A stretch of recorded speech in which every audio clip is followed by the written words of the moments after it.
तो चलिए आज की क्लास में देखेंगे जीव विज्ञान। देखिएगा यहाँ पर जीव विज्ञान की क्लास रहेगा और याद रखिएगा ये जीव विज्ञान की क्लास नंबर 1 है। हमेशा याद रखिएगा ये जीव विज्ञान की क्लास नंबर 1 है, ठीक है।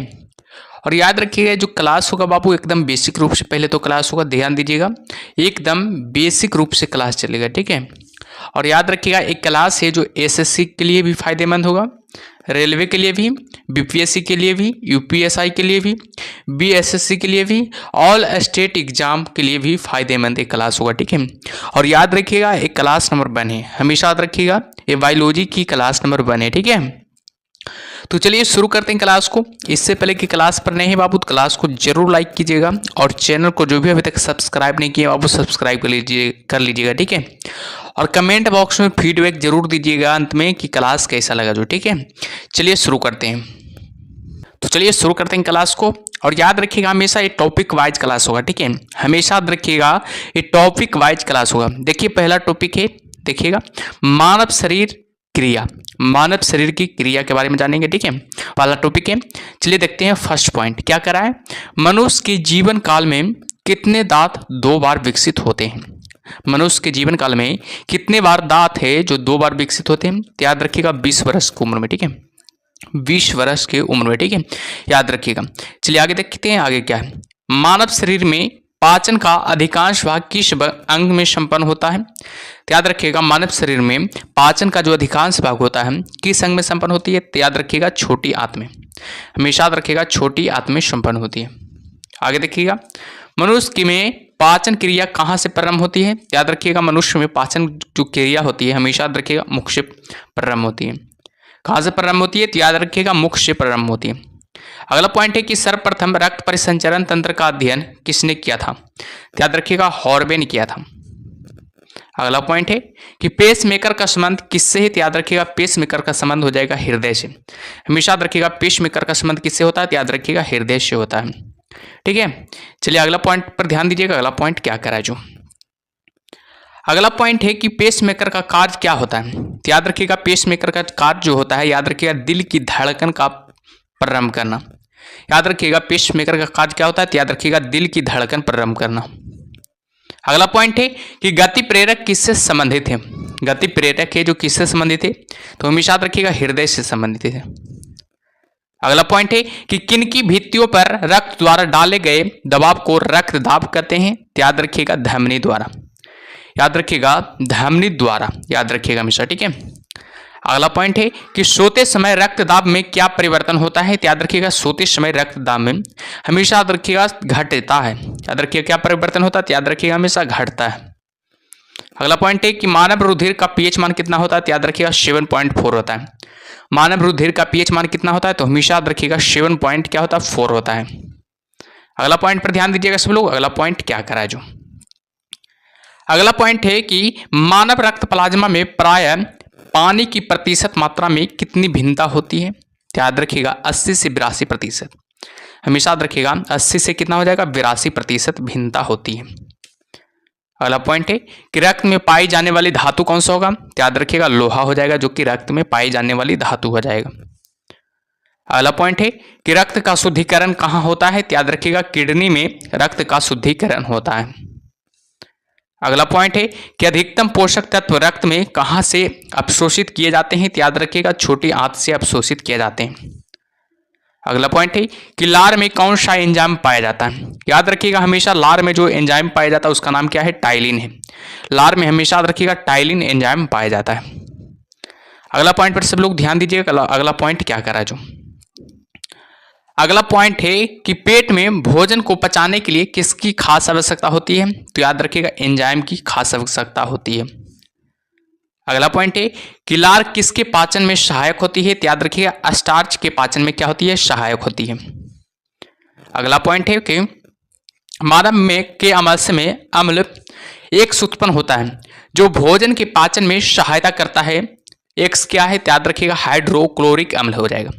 इसको हाइड्रोक्लोरिक को याद रखिए HCl भी कहते हैं, ठीक है, HCl कहते हैं। सूत्र इसका क्या होता है, HCl होता है। आगे देखिएगा क्रेबस चक्र में किसका संश्लेषण होता है। तो याद रखिएगा पाइरूविक अम्ल का संश्लेषण होता है। अगला पॉइंट है कि मानव शरीर में खून के शुद्धिकरण की क्रिया को कहते हैं, याद रखिएगा डायलिसिस कहते हैं। हमेशा याद रखिएगा मानव शरीर में खून के शुद्धिकरण की प्रक्रिया को क्या कहते हैं, डायलिसिस कहते हैं। ठीक है, आगे देखिएगा आगे क्या है जो आगे यहाँ पर देखिएगा आगे पॉइंट क्या रहा है कि पेप्सिन बदल देता है किसमें, तो याद रखिएगा प्रोटीन को पॉलीपेटाइड में। याद रखिएगा पेप्सिन किसको बदल देता है, तो याद रखना प्रोटीन को पॉलीपेटाइड में बदल देता है। अगला पॉइंट देखिएगा कि पाचन क्रिया में प्रोटीन किस पदार्थ में बदल जाते हैं, तो याद रखिएगा अमीनो अम्ल में बदल जाते हैं। अगला पॉइंट है कि वह अंग कौन सा है जो मानव शरीर में ग्लाइकोजन के रूप में कार्बोहाइड्रेट को जमा करता है, तो याद रखिएगा यकृत हो जाएगा। हमेशा याद रखिएगा क्या हो जाएगा, यकृत हो जाएगा। अगला देखिएगा पित्त किसके द्वारा पैदा किया जाता है, तो याद रखिएगा यकृत द्वारा पैदा किया जाता है। पित्त है जो हमेशा याद रखिएगा यकृत के द्वारा पैदा किया जाता है। अगला है कि पित्त जमा होता है किसमें, तो याद रखिएगा पित्ताशय में जमा होता है।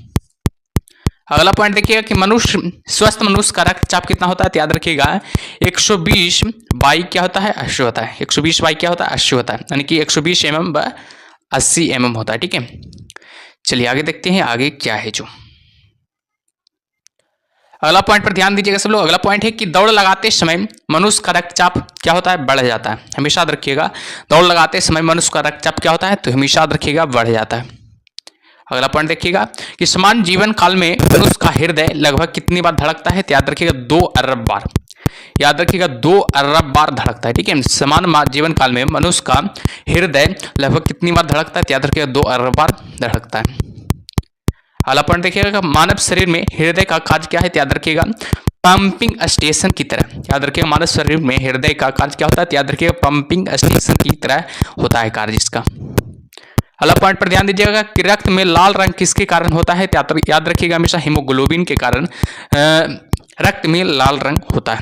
आप लोग को पता होना चाहिए। ठीक है, आप लोग कमेंट बॉक्स में जरूर फीडबैक दीजिएगा बाबू की क्लास कैसा लग रहा है जो। ठीक है, सभी लोग जरूर फीडबैक जरूर दीजिएगा और शेयर क्या कर दीजिएगा, लाइक करते रहिए, चैनल को सब्सक्राइब जरूर करते रहिए सभी लोग। ठीक है, चलिए अगर क्लास अच्छा लग रहा होगा तो जरूर कीजिएगा ये सब काम। ठीक है, चलिए आगे बढ़ते हैं आगे क्या है जो आगे सब लोग ध्यान दीजिएगा। अगला पॉइंट क्या कर रहा है, हीमोग्लोबिन में होता है क्या होता है, तो याद रखिएगा लोहा होता है। हीमोग्लोबिन में लोहा होता है। आगे देखिएगा शरीर में हीमोग्लोबिन का कार्य क्या है, तो याद रखिएगा ऑक्सीजन का परिवहन करना। याद रखिएगा शरीर में हीमोग्लोबिन का कार्य क्या होता है, तो याद रखिएगा ऑक्सीजन का क्या करना, परिवहन करना होता है। अगला पॉइंट देखिएगा हीमोग्लोबिन किसका महत्वपूर्ण घटक है, तो याद रखिएगा आरबीसी का महत्वपूर्ण घटक हो जाएंगे। आगे देखिएगा कि हीमोग्लोबिन का कार्य क्या होता है, तो याद रखिएगा ऑक्सीजन ले जाना इसका कार्य होता है। अगला है कि किसकी सहायता में रक्त द्वारा ऑक्सीजन ले जाया जाता है, तो याद रखिएगा लोहित कोशिकाएं। याद रखिएगा लोहित कोशिकाएं की सहायता से रक्त द्वारा ऑक्सीजन ले जाए जाते हैं।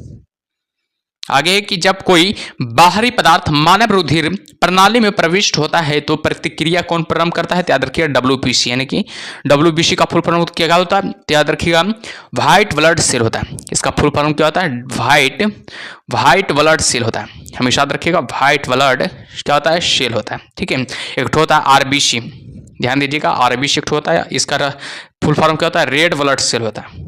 याद रखिएगा रेड ब्लड सेल होता है, रेड ब्लड सेल। ठीक है, तो फुल फॉर्म भी जरूर याद रखिएगा। चलिए आगे देखते हैं आगे क्या है जो आगे देखिएगा। अगला पॉइंट कह रहा है कि लाल रक्त कणिकाएं कहाँ उत्पन्न होती है, तो याद रखिएगा अस्थि मज्जा में उत्पन्न होती है। लाल रक्त कणिकाएं जो कहाँ उत्पन्न होती है, हमेशा याद रखिएगा अस्थि मज्जा में उत्पन्न होती है। अगला पॉइंट है कि इसको आरबीसी का कब्रिस्तान कहा जाता है, तो याद रखिएगा प्लीहा को आरबीसी का कब्रिस्तान कहा जाता है। अगला पॉइंट देखिएगा मनुष्य के लाल रक्त कोशिकाओं का जीवन काल कितना होता है, तो याद रखिए 120 दिन का होता है। यानी कि आरबीसी का जीवन काल कितना होता है, तो हमेशा याद रखिएगा 120 दिन का इसका जीवन काल होता है। आगे देखिएगा पचे हुए भोजन में मौजूद विषैले पदार्थ का कौन सा अंग प्रचूषण करता है, तो याद रखिएगा यकृत करता है। अगला पॉइंट है कि मानव शरीर में लाल रक्त कण का निर्माण कहाँ होता है, तो याद रखिएगा अस्थि मज्जा में, यानी कि लाल रक्त कण का निर्माण होता है। यानी कि आरबीसी का निर्माण कहाँ होता है, तो याद रखिएगा अस्थि मज्जा में होता है। चलिए अगला पॉइंट पर ध्यान दीजिएगा सब लोग। अगला पॉइंट क्या कह रहा है जो अगला पॉइंट यह कह रहा है कि लाल रुधिर कणिकाएं का उत्पादन किसके द्वारा होता है, तो याद रखिएगा अस्थि मज्जा द्वारा होता है। आगे देखिएगा उच्च उन्नतांश पर मानव शरीर में आरबीसी की संख्या क्या हो जाएगी, तो याद रखिएगा बढ़ जाएगी। आगे देखिए सफेद रक्त कण यानी कि WC का मुख्य कार्य क्या है, याद रखिएगा रोग प्रतिरोधक क्षमता धारण करना। अगला पॉइंट है कि मनुष्य में मेरुदंड में कितनी जोड़ी तंत्रिका निकलती है, याद रखिए 31 जोड़ी। अगला पॉइंट है कि प्रतिवर्ती क्रियाओं का नियंत्रण केंद्र कहां पर है, याद रखें केसरू के रज्जु में। अगला पॉइंट है कि स्तनधारी किसमें यूरिया बनाते हैं, याद रखिएगा यकृत यानी कि लीवर में यूरिया बनाते हैं। याद रखिएगा स्तनधारी है जो किसमें यूरिया बनाते हैं, तो याद रखिएगा यकृत या लीवर में। ठीक है, चलिए आगे देखते हैं आगे क्या करा है। जो आगे यहां पर देखिएगा आगे कह रहा है कि मानव शरीर में सबसे छोटी अंतःस्रावी ग्रंथि कौन सी है, अपटू ग्रंथि हो जाएगा। आगे देखिएगा मूत्र का पीला रंग किसकी मौजूदगी के कारण होता है, याद रखिएगा यूरोक्रोम के कारण। याद रखिएगा यूरोक्रोम के कारण मूत्र का रंग क्या होता है, पीला होता है। आगे देखिएगा गुर्दे का कार्यात्मक यूनिट है, याद रखिएगा नेफ्रॉन हो जाएगा। अगला पॉइंट है कि किसकी कुसंक्रियाओं के कारण मानव शरीर में मिक्स मीडिया होता है, तो याद रखिएगा अपटू ग्रंथि के कारण। याद रखिएगा अपटू ग्रंथि के कारण। अगला पॉइंट देखिएगा मानव शरीर के भीतर खून किसकी उपस्थिति के कारण नहीं जमता है, तो याद रखना है हिपेरिन की उपस्थिति के कारण मानव शरीर में यानी कि खून नहीं जमता है। आगे देखिएगा आगे क्या है, जो सभी लोग आगे ध्यान दीजिएगा। अगला पॉइंट यहाँ पर है कि रुधिर के प्लाज्मा में किसके द्वारा एंटीबॉडीज निर्मित होती है, तो याद रखिएगा लिम्फोसाइट के द्वारा। याद रखिएगा लिम्फोसाइट के द्वारा। ठीक है, अगला पॉइंट है एंटीज एक ऐसा पदार्थ है जो प्रतिरक्षी के निर्माण को बढ़ावा देता है। एंटीजन है जो एक ऐसा पदार्थ है जो प्रतिरक्षी के निर्माण को क्या करता है, बढ़ावा देता है। अगला पॉइंट है कि आयोडीन युक्त हार्मोन है, तो याद रखना थायरोक्सिन हो जाएगा। आयोडीन युक्त क्या हो जाएगा, हार्मोन हो जाएगा। अगला पॉइंट है कि मानव के श्वेत रक्त का व्यास होता है कितना होता है, तो याद रखिएगा 0.007 mm होता है। अगला पॉइंट पर सब लोग ध्यान दीजिएगा। अगला पॉइंट क्या करा जो अगला पॉइंट है कि अपोहन का प्रयोग किस क्रिया को पूरा करने के लिए किया जाता है, तो याद रखिएगा ब्रिक को। अगला पॉइंट देखिएगा स्वेदन किसके लिए महत्वपूर्ण है, तो याद रखिएगा शरीर के तापमान को विनियंत्रित करने के लिए स्वेदन महत्वपूर्ण है। ठीक है, अगला पॉइंट है कि समानतः निषेचन होता है, तो याद रखिएगा गर्भाशय में समानता क्या होता है, निषेचन होता है। आगे देखिएगा आगे क्या है। जो अगला पॉइंट है कि एमनियोसेंटोसिस एक तरीका है जो बताता है क्या, याद रखिएगा भ्रूण के लिंग का। याद रखिएगा भ्रूण के लिंग का बताता है। अगला पॉइंट है कि मानव शरीर में रक्तचाप नियंत्रित होता है, तो याद रखिएगा अधिवृक्क ग्रंथि से। अगला पॉइंट है कि जीवन रक्षक हार्मोन किस ग्रंथि से स्रावित होते हैं, तो याद रखिएगा एड्रिनल ग्रंथि से। अगला पॉइंट कि मानव शरीर की किस ग्रंथि को मास्टर ग्रंथि कहा जाता है, तो याद रखना पीयूष ग्रंथि को मास्टर ग्रंथि कहा जाता है। अगला पॉइंट है कि मनुष्य के शरीर की सबसे छोटी ग्रंथि कौन सी हो जाएगा, तो याद रखना पिट्यूटरी हो जाएगा। याद रखिएगा पिट्यूटरी हो जाएगा। ठीक है, अगला पॉइंट है कि गर्भाशय में शिशु के विकास की जानकारी हेतु किसका प्रयोग किया जाता है, तो याद रखना अल्ट्रासाउंड का प्रयोग किया जाता है। हमेशा याद रखिएगा किसका प्रयोग किया जाता है, तो याद रखिएगा अल्ट्रासाउंड का प्रयोग किया जाता है। ठीक है, चलिए आगे देखते हैं आगे क्या कर रहा है। जो यहाँ पर आगे कर रहा है कि भ्रूण के विकास के लिए किस अंग के द्वारा खाद्य की पूर्ति की जाती है, तो याद रखना बीजांडासन के द्वारा। याद रखिएगा हमेशा बीजांडासन के द्वारा। अगला पॉइंट है स्त्रियों की नसबंदी को कहा जाता है क्या, तो याद रखना ट्यूबेक्टोमी कहा जाता है। ट्यूबेक्टोमी कहा जाता है। आगे देखिएगा गाय और भैंस के थनों में दूध उतारने के लिए किस हार्मोन की सुई लगाई जाती है, तो याद रखिएगा ऑक्सीटोसिन की। याद रखना है ऑक्सीटोसिन की सुई लगाई जाती है। अगला पॉइंट है थायराइड ग्रंथि से थायरॉक्सिन स्रावित करने के लिए उत्तेजित करने वाला अंतःस्रावी हार्मोन कौन सा है, तो याद रखना है TSH। हमेशा याद रखिएगा TSH क्या हो जाएगा, हार्मोन हो जाएगा। आगे देखिएगा मायोग्लोबिन में कौन सी धातु होती है, तो याद रखना तांबा होती है। मायोग्लोबिन में तांबा होती है। ठीक है, चलिए आगे की ओर बढ़ते हैं। आगे क्या कह रहा है। जो क्लास कैसा लग रहा है आप लोग कमेंट बॉक्स में जरूर बताते रहिएगा, और सेशन को जो भी लाइक नहीं किया आप वो लाइक करते रहिए। ठीक है, और बताइए अगला पॉइंट क्या है। एक वयस्क पुरुष के लिए समान हीमोग्लोबिन मात्रा प्रति 100 ml रक्त है, यानी कि 14.5 ग्राम हो जाएगा। ठीक है, क्या हो जाएगा? 14.5 ग्राम हो जाएगा। ठीक है, अगला पॉइंट है कि मानव शरीर का समान तापमान होता है, याद रखना है 36.9 डिग्री सेंटीग्रेड होता है। अगला पॉइंट है कि किस शारीरिक प्रक्रम से प्रोथ्रोम्बिन का संबंध है, याद रखना रक्त जमाव से। आगे है कि शरीर में सबसे बड़ी अंतःस्रावी ग्रंथि कौन सी है, याद रखना अप्टू ग्रंथि, जिसे थायराइड ग्रंथि भी कहते हैं। अगला पॉइंट है कि कौन सा हार्मोन लड़ो उड़ो हार्मोन कहलाता है, याद रखना एड्रीनेलिन ग्रंथि हो जाएगा। ठीक है, सॉरी एड्रीनेलिन हार्मोन हो जाएगा, हार्मोन है। ठीक है, आगे देखिएगा इंसुलिन है एक प्रकार का क्या, याद रखना हार्मोन हो जाएगा। आगे देखिएगा कौन सा पदार्थ मानव शरीर में सबसे अधिक कठोर होता है, याद रखना दंत बलक हो जाएगा।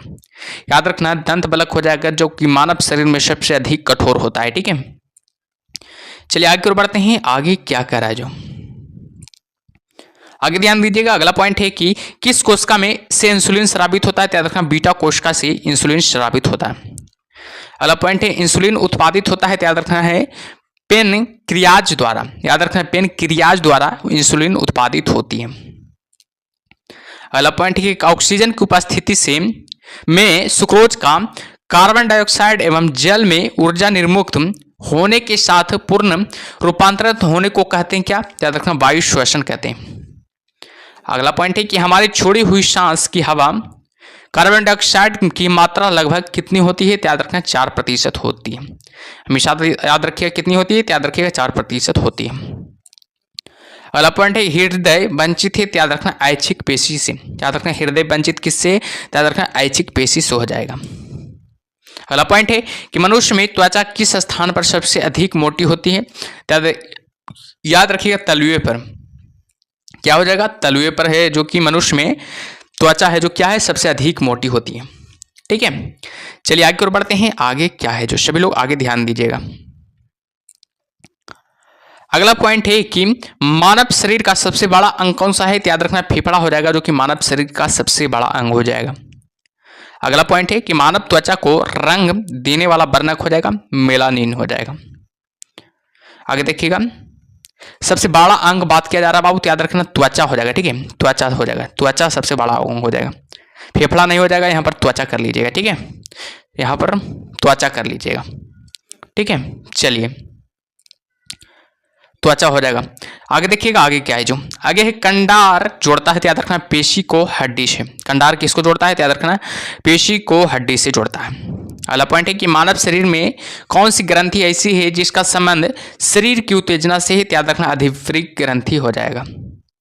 आगे देखिएगा आदमी के कंठ के किस भाग को अपटू उदर्ग कहा जाता है, याद रखना थायराइड उपस्थित को। याद रखना थायराइड उपस्थित को। ठीक है, आगे देखिएगा मानव का मस्तिष्क लगभग कितने ग्राम का होता है, याद रखना 1350 ग्राम का होता है। अब बताइएगा मानव शरीर की में सबसे लंबी अस्थि कौन सा हो जाएगा, उरु अस्थि हो जाएगा। ठीक है, उरु अस्थि हो जाएगा जो कि मानव शरीर का सबसे लंबी अस्थि हो जाएगा। ठीक है, चलिए आगे देखते हैं आगे क्या है जो आगे सब लोग देखिएगा। आगे कराए कि मुख्यतः इसकी उपस्थिति के कारण मानव शरीर उच्च वायुमंडल दाब के अंतर्गत भी बिना कुचला रहता है, याद रखना कोशिकाओं में तरल। आगे देखिए अगला पॉइंट है कि आंख के रेटिना की परंपरागत कैमरा के निम्नलिखित में से किस भाग से तुलना की जा सकती है, याद रखना फिल्म से। हमेशा याद रखिएगा फिल्म से तुलना की जा सकती है। आगे देखिएगा यहाँ पर थोड़ा ऑब्जेक्टिव है, यहाँ पर भी ध्यान दीजिएगा आप लोग। क्वेश्चन है क्या है वयस्क मानव में होती है, याद रखिएगा कितना होती है, तो याद रखना 206 हड्डी होती हैं। और बात किया जाए बच्चा में कितनी हड्डी होती है, आप लोग कमेंट बॉक्स में बताइएगा कि बच्चा में कितनी हड्डी होती है। तो हमेशा याद रखिएगा 300 हड्डी बच्चा में होती है। ठीक है, चलिए आगे देखिएगा आगे क्या करा है जो आगे सभी लोग ध्यान दीजिएगा। अगला क्वेश्चन कह रहा है कि निम्नलिखित में से कौन मानव शरीर की सबसे छोटी हड्डी हो जाएगा, तो याद रखिएगा कान की हड्डी हो जाएगा, जो कि सबसे छोटी हड्डी हो जाएगा, जिसे स्टेपिच कहा जाता है। आगे देखिएगा आगे क्या कर रहा है, अगला ध्यान दीजिएगा सब लोग। अगला क्वेश्चन से कि शल्य क्रिया में आर्थोप्लास्टी क्या है, तो याद रखिएगा इसका सही उत्तर हो जाएगा कुल्हे के जोड़ों का क्या हो जाएगा, प्रतिस्थापन हो जाएगा। आगे ध्यान दीजिएगा आगे क्या है, एंजाइम मूलतः क्या है बताइएगा। एंजाइम है जो मूलतः क्या है, तो याद रखिएगा एक प्रकार का प्रोटीन है। एंजाइम में जो क्या है, एक प्रकार का प्रोटीन है। आगे ध्यान दीजिएगा, आगे क्या है। अगला क्वेश्चन से यहाँ पर है कि एक स्वस्थ व्यक्ति का हृदय 1 मिनट में औसतन कितने बार धड़कता है? याद रखना 72 बार धड़कता है। कितने बार धड़कता है? 72 बार धड़कता है। चलिए आगे देखते हैं, आगे क्या करा जो। हृदय कब आराम करता है? हृदय है जो कब आराम करता है, तो याद रखना है, हमेशा याद रखिएगा 2 धड़कनों के बीच आराम करता है। ठीक है, 2 धड़कनों के बीच आराम करता है हृदय। ठीक है, चलिए आगे देखते हैं, आगे क्या करा। अगला पॉइंट क्वेश्चन से कि मानव कलाई में नाड़ी स्पंदन करती है, तो याद रखिएगा हृदय के बराबर। ऑप्शन नंबर सी हो जाएगा। चलिए आगे देखते हैं, आगे क्या करा जो। आगे कह रहा है कि लाल रक्त कणिकाएं मुख्यतः बनती है, याद रखिए अस्थि मज्जा में बनती है। यानी कि पूछ रहा है कि आरबीसी कहाँ बनती है, तो याद रखिएगा आरबीसी का निर्माण होता है अस्थि मज्जा में। ठीक है, चलिए देखिएगा आगे क्या है। अगला पॉइंट है, अगला पॉइंट पर सब लोग ध्यान दीजिएगा। अगला पॉइंट है कि रक्त जमने में किस तत्व की मुख्य भूमिका होती है, तो याद रखना है कैल्शियम की। आगे देखिएगा, मनुष्य में सामान्य निरनन रुधिर शर्करा प्रति स्तर प्रति 100 ml रुधिर होती है, याद रखना कितना होता है, 180 से 100 mg होता है। ठीक है, आगे देखिएगा, अधिक ऊंचाई पर मानव शरीर में लाल रक्त कणिकाएं संख्या में बढ़ जाएगी। ठीक है, जब मनुष्य यानी कि अधिक ऊंचाई पर रहेगी तो याद रखिएगा यानी कि उनमें लाल रक्त कणिकाएं की संख्या क्या हो जाएगी, बढ़ जाएगी। आगे देखिएगा, मानव रुधिर में कोलेस्ट्रॉल का समान स्तर क्या है, याद रखना है 140 से 180 mg हो जाएगा। आगे ध्यान दीजिएगा, यदि किसी व्यक्ति की रुधिर वाहिकाओं की त्रिज्या कम हो जाए तो उसका रक्तदाब क्या हो जाएगा, बढ़ जाएगा। हमेशा याद रखिएगा बढ़ेगा। ठीक है, चलिए आगे देखते हैं, आगे क्या है। आगे सब लोग ध्यान दीजिएगा कि मानव शरीर के किस अंग में लसका कोशिका बनती है, याद रखिएगा दीर्घ अस्थि में। हमेशा याद रखिएगा किस में हो जाएगा, याद रखिएगा दीर्घ अस्थि में हो जाएगा। आगे देखिएगा, स्तनपायु में स्वेद ग्रंथियां मूलतः संबंधित है, याद रखना ताप नियमन से हो जाएगा। आगे ध्यान दीजिएगा, मानव हृदय में कक्ष की संख्या है, याद रखना 4 हो जाएगा। मानव हृदय में कक्ष की संख्या कितना है, याद रखिएगा हमेशा 4 हो जाएगा। आगे देखिएगा, मधुसूदनी अंतःस्राव एक है, याद रखना ग्लाइकोलिपिड है। मधुसूदनी अंतःस्राव एक ग्लाइकोलिपिड है। आगे ध्यान दीजिएगा, मानव शरीर में पैरों की हड्डियां हैं, याद रखना फिबुला एवं टिबिया हो जाएगा। फिबुला एवं क्या हो जाएगा, टिबिया हो जाएगा। आगे ध्यान दीजिएगा, गर्भाशय के लिए वैकल्पिक शब्द क्या है, याद रखना है यूट्रस हो जाएगा। गर्भाशय के लिए वैकल्पिक शब्द क्या हो जाएगा, यूट्रस हो जाएगा।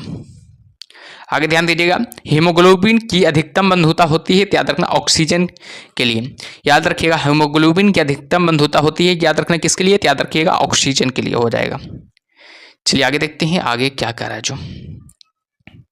सभी लोग आगे ध्यान दीजिएगा, आगे करा कि कौन सी ग्रंथि सेक्स हार्मोन का स्राव करती है, याद रखिएगा एड्रीनल ग्रंथि हो जाएगा जो सेक्स हार्मोन की स्राव करती है।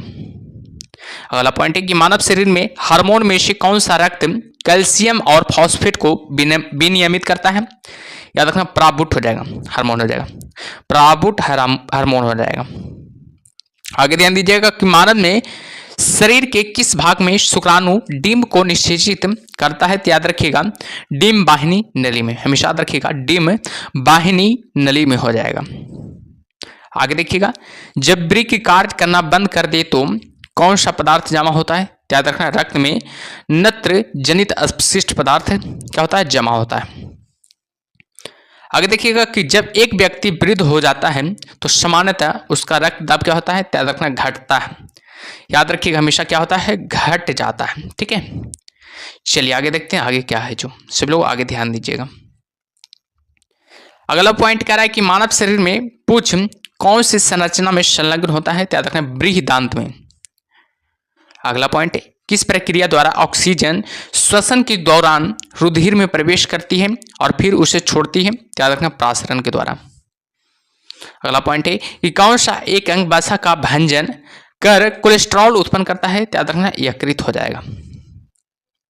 आगे देखिएगा, सेरेब्रम किससे संबंधित है, याद रखिएगा मस्तिष्क से संबंधित हो जाएगा। सेरेब्रम है जो किससे संबंधित होगा, याद रखना मस्तिष्क से संबंधित हो जाएगा।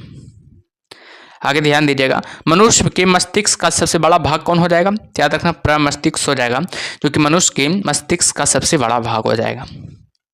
चलिए आगे देखते हैं, आगे क्या है जो। अगला पॉइंट है कि मानव शरीर की किन कोशिकाओं में सबसे कम पुनर्योजन शक्ति होती है? तो याद रखना मस्तिष्क कोशिकाओं में, हमेशा याद रखिएगा मस्तिष्क कोशिकाओं में हो जाएंगे। आगे ध्यान दीजिएगा, किसी मृतपायी व्यक्ति का गुर्दा लेने के लिए उसे किसी स्थिति में होना चाहिए? तो याद रखना केवल तंत्रिकाएं प्रकार्यों का अवसान में। ठीक है, हमेशा याद रखिएगा केवल तंत्रिकाएं प्रकार्यों का अवसान में हो जाएगा। ठीक है, तो देखिएगा आप लोग पहला टॉपिक आप लोग के सामने खत्म हो गया। ठीक है, पहला टॉपिक है जो खत्म हो गया, याद रखिएगा पहला टॉपिक क्या हुआ? खत्म हो गया। ठीक है, पहला टॉपिक खत्म हुआ, दूसरा टॉपिक आ गया। देखिएगा यहाँ पर दूसरा टॉपिक आ गया। दूसरा टॉपिक का नाम क्या है? रक्त समूह। दूसरा टॉपिक का क्या नाम है? रक्त समूह है। ठीक है, तो देखते हैं इसको भी। देखिएगा फर्स्ट पॉइंट क्या है, यदि एक पिता का रक्त वर्ग ए है और माता का रक्त वर्ग ओ है, तो बताइए कि उनके पुत्र का कौन सा रक्त वर्ग हो सकता है? याद रखिएगा उनके पुत्र का ओ रक्त वर्ग हो सकता है। हमेशा याद रखिएगा उनका पुत्र का कौन सा रक्त वर्ग हो सकता है? तो याद रखिएगा ओ रक्त वर्ग हो सकता है। आगे ध्यान दीजिएगा, कोई भी प्रकार के रुधिर वाला व्यक्ति किसी आकस्मिक संकट में किसी प्रकार के रुधिर वाले व्यक्ति को रुधिर दान कर सकता है। याद रखिएगा जब ए या बी हो, तो ए बी हो या बी हो तो। आगे देखिएगा, यदि माता पिता में एक में से एक का रुधिर वर्ग ए बी है और दूसरे का ओ हो, तो उनके बच्चे का संभावित रुधिर वर्ग क्या होगा? तो याद रखिएगा ए और बी होगा। क्या हो जाएगा? ए और बी हो जाएगा। ठीक है, चलिए आगे देखते हैं आगे क्या है। जो सभी लोग आगे ध्यान दीजिएगा, हालांकि इस पॉइंट है कि संतानों की भ्रूणीय अवस्था में माता के गर्भाशय के अंदर ही रक्त का थक्का बनने से मृत्यु हो जाती है। इस रोग को इरेथ्रोब्लास्टोसिस या फिटेलिस कहा जाता है। इसका कारण क्या है? याद रखना पिता का RH+ तथा माता का RH- होना। आगे देखिएगा, कौन सा रक्त समूह सर्वगाही है? याद रखना ए बी हो जाएगा, जो कि रक्त समूह है जो याद रखिएगा सर्वगाही है। आगे देखिएगा, ए बी रक्त वर्ग वाले व्यक्ति को सर्वात्रिक ग्राही कहा जाता है क्योंकि उसके रक्त में प्रतिपिंड का अभाव होता है। याद रखना क्योंकि उसके रक्त में प्रतिपिंड का क्या होता है? अभाव होता है। ठीक है, चलिए आगे देखते हैं आगे क्या है। जो आगे यहाँ पर देखिएगा, सर्वात्रिक ग्राही कौन से रुधिर वर्ग का होता है? तो याद रखना ए बी का होता है। हमेशा याद रखिएगा किसका होता है? तो याद रखिएगा ए बी का होता है। आगे देखिएगा, कौन सा रक्त वर्ग सर्वात्रिक दाता होता है? तो याद रखना ओ हो जाएगा, जो कि सर्वात्रिक क्या हो जाएगा? दाता हो जाएगा। आगे देखिएगा, यदि किसी पुरुष का रक्त वर्ग ए बी हो तथा महिला का रक्त वर्ग बी हो तो उनकी संतानों में कौन सा रक्त वर्ग उपस्थित नहीं हो सकता है? तो याद रखिएगा ओ उपस्थित नहीं हो सकता है। ठीक है, चलिए आगे देखते हैं। क्वेश्चन है, देखिएगा क्वेश्चन को भी थोड़ा। क्वेश्चन करा है कि किसी एक समान व्यक्ति में के रक्त का पीएच स्तर क्या होता है, यानी कि किसी एक समान व्यक्ति के रक्त का पीएच स्तर क्या होगा? तो हमेशा याद रखिएगा 7.35 से 7.45 हो जाएगा। ऑप्शन क्या देगा? सी बिल्कुल सही उत्तर हो जाएगा। ठीक है, चलिए आगे देखते हैं आगे क्या है। मानव रक्त की श्यानता का कारण क्या है? तो याद रखना रक्त में प्रोटीन। मानव रक्त की श्यानता का कारण क्या हो जाएगा? याद रखना रक्त में प्रोटीन हो जाएगा। आगे देखिएगा कि सफेद रक्त कण का मुख्य कार्य क्या है? तो याद रखना रोग प्रतिरोधक क्षमता का धारण करना। याद रखना सफेद रक्त कण का मुख्य कार्य क्या हो जाएगा? रोग प्रतिरोधक क्षमता का क्या करना? धारण करना हो जाएगा। चलिए आगे देखिएगा, अगला क्वेश्चन से यहाँ पर देखिएगा क्या करा है कि निम्न रक्त वर्ग सर्वात्रिक दाता होता है। कौन होता है? तो याद रखना है ऑप्शन नंबर बी हो जाएगा, यानी कि ओ होता है, जो कि क्या हो जाएगा? सर्वात्रिक दाता होता है। ठीक है, चलिए देखिएगा, दो टॉपिक तो खत्म हो गया, आप लोग के सामने देख चुके हैं आप लोग खुद ही। 1 और 2 क्या हो गया? खत्म हो गया। अब तीसरा टॉपिक क्या है जिसका नाम है मानव अस्थियां। क्या हो जाएगा? मानव अस्थियां है, देखिएगा इसमें भी। ठीक है, चलिए फर्स्ट पॉइंट देखिएगा यहाँ पर, मनुष्य में कुल कितनी हड्डियां होती है? तो मनुष्य में कुल 206 हड्डियां होती हैं। मनुष्य में कुल कितनी हड्डियां होती है? 206 हड्डियां होती हैं। अगला है कि नवजात शिशुओं में हड्डियों की संख्या लगभग कितनी होती है? याद रखिएगा 300 होती है। आगे देखिएगा, मनुष्य की खोपड़ी में कितनी अस्थियां होती है? याद रखिएगा 8 अस्थियां होती हैं। मनुष्य की खोपड़ी में 8 अस्थियां होती हैं। आगे देखिएगा, मनुष्य के शरीर में पसलियों के कितने जोड़े होते हैं? याद रखिएगा 12 जोड़े होते हैं। ठीक है, आगे देखिएगा आगे क्या है, शरीर की सर्वाधिक प्रबल अस्थि कौन होती है, तो याद रखना जबड़े में होती है। आगे देखिएगा, मानव शरीर की सबसे छोटी हड्डी कौन सी हो जाएगा, स्टेपिस, जिसे कान की हड्डी कहते हैं। किसका हड्डी कहते हैं, कान की हड्डी कहते हैं, ठीक है। चलिए आगे देखते हैं आगे क्या है, जो आगे सब लोग ध्यान दीजिएगा। अगला पॉइंट है कि मानव शरीर की सबसे लंबी हड्डी कौन सा हो जाएगा, फीमर की हड्डी, जिसे जांग की हड्डी कहते हैं। चलिए आगे देखते हैं, मनुष्य के शरीर में पैर की हड्डी खोखली होती है। मनुष्य के शरीर में पैर की हड्डी जो होती है कैसी होती है, हमेशा याद रखिएगा खोखली होती है, ठीक है। आगे देखिएगा, टिबिया नामक हड्डी किसमें पाई जाती है, याद रखना टांग में टिबिया नामक हड्डी पाई जाती है। आगे देखिएगा, मानव शरीर के किस अंग की हड्डी सबसे लंबी होती है, याद रखना जांग की हड्डी क्या होती है, सबसे लंबी और मजबूत भी होती है, ठीक है, याद रखिएगा। आगे देखिएगा, वृद्धावस्था में मनुष्य की हड्डियों क्यों कमजोर हो जाती है, याद रखना कैल्शियम की कमी के कारण। हमेशा याद रखिएगा, कैल्शियम की कमी के कारण वृद्धावस्था में मनुष्य की हड्डियां क्या हो जाती है, कमजोर हो जाती है। चलिए ऑब्जेक्टिव टाइप क्वेश्चन देखिएगा, यहाँ पर क्या है, वयस्क मानव में अस्थियां होती है कितनी, याद रखिएगा 206 होती है। अब बच्चा की बात किया जाए तो बच्चा में बात किया जाए तो याद रखना 300 लगभग होती है, ठीक है। हमारे शरीर की लघुत्तम हड्डी पाई जाती है, याद रखना कान में। याद रखना हमारे शरीर का लघुत्तम हड्डी किस में पाई जाती है, याद रखना कान में, ठीक है। चलिए आगे देखते हैं आगे क्या करा है। अगला क्वेश्चन से कि निम्नलिखित में से कौन मानव शरीर की सबसे छोटी हड्डी है, याद रखना स्टेपिस हो जाएगा, जो कि कान की हड्डी अभी बताएं आप लोग को, ठीक है। आगे ध्यान दीजिएगा आगे क्या है, जो आगे यहाँ पर देखिएगा क्या है कि मनुष्य की खोपड़ी में कुल कितनी अस्थियां होती है, याद रखिएगा 29 अस्थियां होती हैं। अगला पॉइंट है कि मनुष्य के शरीर में पैर की हड्डी ठोस होती है। मनुष्य के शरीर में पैर की हड्डी क्या होती है, ठोस होती है, ठीक है, याद रखिएगा। तो देखिएगा 3 टॉपिक तक खत्म कर दिए आप लोग, 3 टॉपिक तक खत्म हो गया। चौथा टॉपिक का नाम है क्या है, स्वस्थ एवं पोषण। चौथा टॉपिक का क्या नाम है, स्वस्थ एवं क्या हो जाएगा, पोषण हो जाएगा। तो इसको भी देखते हैं, ठीक है। चलिए देखते हैं एक करके क्या करा। फर्स्ट पॉइंट, एथलीट को किससे जल्दी और ज्यादा ऊर्जा मिलती है, याद रखना कार्बोहाइड्रेट से। याद रखना एथलीट या खिलाड़ी को भी देखते होंगे, खिलाड़ी जो पानी पीता है उसमें याद रखिए कार्बोहाइड्रेट की मात्रा अधिक होती है, उससे क्या होता है, कार्बोहाइड्रेट से ज्यादा यानी कि ऊर्जा मिलती है, ठीक है। आगे देखिएगा, लंबे समय तक कठोर शारीरिक कार्य के पश्चात मांसपेशियों में थकान अनुभव होने का कारण क्या होता है, याद रखना ग्लूकोज का अपक्षय होना। क्या हो जाता है, ग्लूकोज का क्या होना, अपक्षय होना। आगे देखिएगा, रक्त ग्लूकोज का स्तर समानता व्यक्त किया जाता है भाग प्रति मिलियन में। याद रखिएगा भाग प्रति मिलियन में व्यक्त किया जाता है। आगे देखिएगा, शरीर में ऊतकों का निर्माण किससे होता है, याद रखना प्रोटीन से, यानी कि शरीर में ऊतकों का निर्माण होता है। आगे देखिएगा, प्रोटीन को माना जाता है, याद रखना शरीर का निर्माण करने वाला।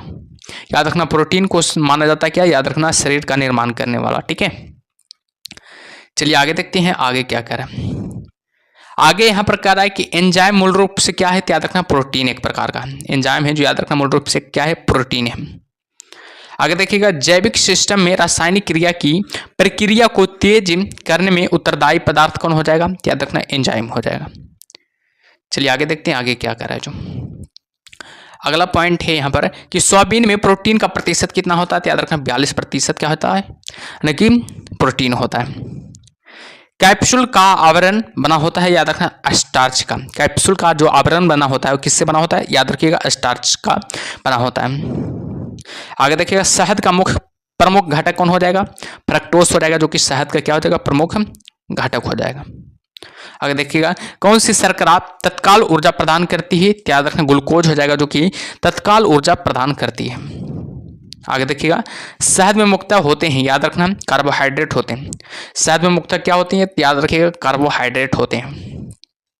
आगे देखिएगा, सर्वाधिक ऊर्जा प्रदान करता है, याद रखना कार्बोहाइड्रेट हमेशा याद रखिएगा सर्वाधिक ऊर्जा प्रदान करता है। आगे देखिएगा, मानव शरीर में कार्बोहाइड्रेट पुनः संग्रह होता है, याद रखना ग्लाइकोजेन में। मानव शरीर में कार्बोहाइड्रेट पुनः संग्रह होता है किसमें, याद रखना ग्लाइकोजेन में संग्रह होता है। आगे देखिएगा, शाकाहारी अधिकतम प्रोटीन पाते हैं, याद रखना दालों में। शाकाहारी अधिकतम प्रोटीन पाते हैं किसमें, याद रखना दालों में, ठीक है। चलिए आगे देखते हैं आगे क्या कर रहा है। जो अगला पॉइंट कह रहा है कि प्रोटीन का सर्वप्रमुख स्रोत कौन सा हो जाएगा, सोयाबीन हो जाएगा। अब देखिएगा मानव शरीर में वसा जमा होती है, याद रखना वसा ऊतक में। मानव शरीर में वसा जमा कहाँ होती है, याद रखना वसा ऊतक में जमा होती है। आगे देखिएगा ऊंट बिना पानी के कुछ दिनों तक मरुस्थल में रहता है। ऐसा वह कर पाता है अपने कुबड़ में जमा किए चिकनाई का प्रयोग करके। याद रखिएगा। अगला पॉइंट है कि धातुओं में क्या होता है, कैल्शियम होता है। धातुओं में क्या होता है, कैल्शियम होता है। आगे ध्यान दीजिएगा किस तत्व का संबंध धातु की विकृति के साथ है, याद रखना फ्लोरीन का। याद रखिएगा फ्लोरीन का हो जाएगा। आगे देखिएगा हृदय की धड़कन को नियंत्रित करने के लिए कौन सा खनिज आवश्यक है, याद रखना प्रोटीन आवश्यक है। याद रखिएगा हृदय की धड़कन को नियंत्रित करने के लिए कौन सा खनिज आवश्यक है, याद रखना पोटेशियम आवश्यक है। आगे देखिएगा सागरीय खरपतवार किसका महत्वपूर्ण स्रोत है, याद रखना आयोडीन का हो जाएगा। याद रखिएगा हमेशा किसका हो जाएगा, आयोडीन का हो जाएगा। ठीक है, चलिए आगे बढ़ते हैं। आगे क्या कर रहा है जो सेशन को आप लोग लाइक करते रहिए बाबू, बहुत कम लोग लाइक किए हैं। और चैनल को सब्सक्राइब कर दीजिए। ठीक है, जो भी अभी तक सब्सक्राइब नहीं किए सब्सक्राइब कर दीजिए। और कमेंट बॉक्स में फीडबैक जरूर दीजिए कि क्लास कैसा लग रहा है जो। ठीक है, मेरा मेहनत यानी कि हमारा मेहनत कैसा लग रहा है ये आप लोग जरूर बताइएगा। ठीक है, चलिए आगे देखिएगा आयोडीन का सर्वोत्तम स्रोत क्या हो जाएगा, शैवाल हो जाएगा। आयोडीन का सर्वोत्तम स्रोत हो जाएगा। आगे ध्यान दीजिएगा उपस्थित तथा हड्डियों के निर्माण और संपोषण में आवश्यक तत्व होता है, याद रखना कैल्शियम होता है। आगे ध्यान दीजिएगा 10 कोशिकाएं रक्तदान रोग किसकी अपसामान्यता के कारण होता है, याद रखना लाल रुधिर कोशिका के कारण। आगे ध्यान दीजिएगा प्रचुरतम मात्रा में खाद्य प्रोटीन के 2 ज्ञात स्रोत कौन से हैं, याद रखना सोयाबीन हो जाएगा एक ठो क्या हो जाएगा, मूंगफली हो जाएगा। आगे ध्यान दीजिएगा दूध में प्रोटीन और कार्बोहाइड्रेट के अतिरिक्त पोषणदायक अन्य तत्वों में सम्मिलित है, याद रखना कैल्शियम हो जाएगा एक सौ क्या हो जाएगा, पोटेशियम हो जाएगा। ठीक है, चलिए आगे देखते हैं आगे क्या है जो। आगे यहाँ पर देखिएगा आगे क्या करा है, सीमेंट और अस्थियां दोनों में विद्यमान तत्व है, याद रखना कैल्शियम हो जाएगा। सीमेंट और अस्थियों में दोनों में विद्यमान तत्व कौन सा हो जाएगा, याद रखना कैल्शियम उपस्थित होता है। किसकी कमी से एनीमिया रोग होता है, याद रखना लोहा की कमी से एनीमिया रोग होता है। आगे देखिएगा किस विटामिन का संबंध रक्त का थक्का बनना से, याद रखना विटामिन के का संबंध है जो कि क्या है, रक्त के थक्का जमना से।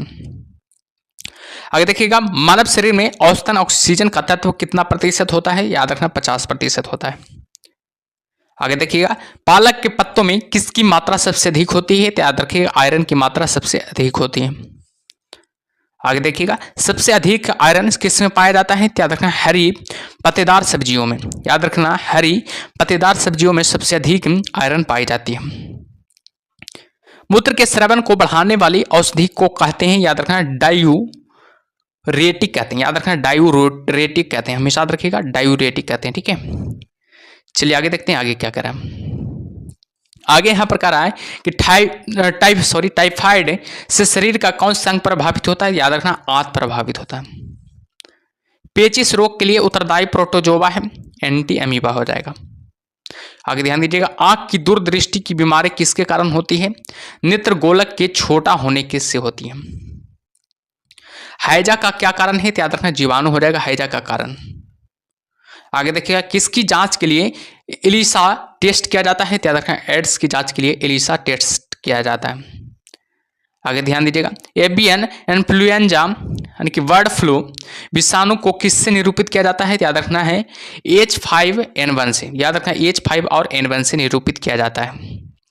आगे देखिएगा आगे क्या है जो आगे है कि किसकी कमी से दंत क्षय होता है, फ्लोरीन की कमी से दंत क्षय होता है, हमेशा याद रखिएगा।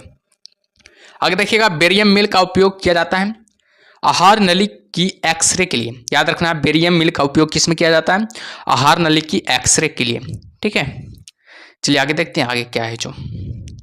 आगे यहाँ पर देखिएगा गुर्दा पथरी का पता लगाने के लिए किस प्रतिबिंबीय यंत्र को प्रयोग में लाया जाता है, सीटी स्कैन का। आगे देखिएगा गहरे तले हुए खाद्य पदार्थ कैंसर जनक होते हैं क्योंकि उनमें प्रचुरता होती है वसा की। आगे देखिएगा किस भारी धातु की विषाक्तता यकृत सिरोसिस पैदा करती है, कॉपर की। आगे ध्यान दीजिएगा मानव शरीर में रक्त की अपर्याप्त आपूर्ति को कहते हैं, याद रखना इस्कीमिया कहते हैं, हमेशा याद रखिएगा इस्कीमिया कहते हैं। ठीक है, चलिए आगे देखिएगा, टाइफाइड पैदा किया जाता है, याद रखना है, असलामोनेला टाइफी द्वारा, याद रखना, असलामोनेला टाइफी द्वारा, यानी कि टाइफाइड पैदा किया जा सकता है। चलिए आगे देखते हैं आगे क्या है। जो आगे कह रहा है कि बीसीजी प्रतिरक्षण होता है, याद रखना, टीबी के लिए। बीसीजी प्रतिरक्षण किसके लिए होता है, तो याद रखना टीबी के लिए। अगला पॉइंट है, कार्बोहाइड्रेट के अलावा हमारे आहार में ऊर्जा का एक प्रमुख स्रोत क्या हो जाएगा, वसा हो जाएगा। अगला पॉइंट है, रक्त का थक्का बनाने में इनमें से कौन सा अवयव मदद करता है, तो याद रखना विटामिन के मदद करता है। आगे देखिएगा, बीसीजी का टीका किसके विरुद्ध प्रतिरोधक क्षमता उत्पन्न करने के लिए उपयुक्त होता है, तो याद रखना तपेदिक के लिए।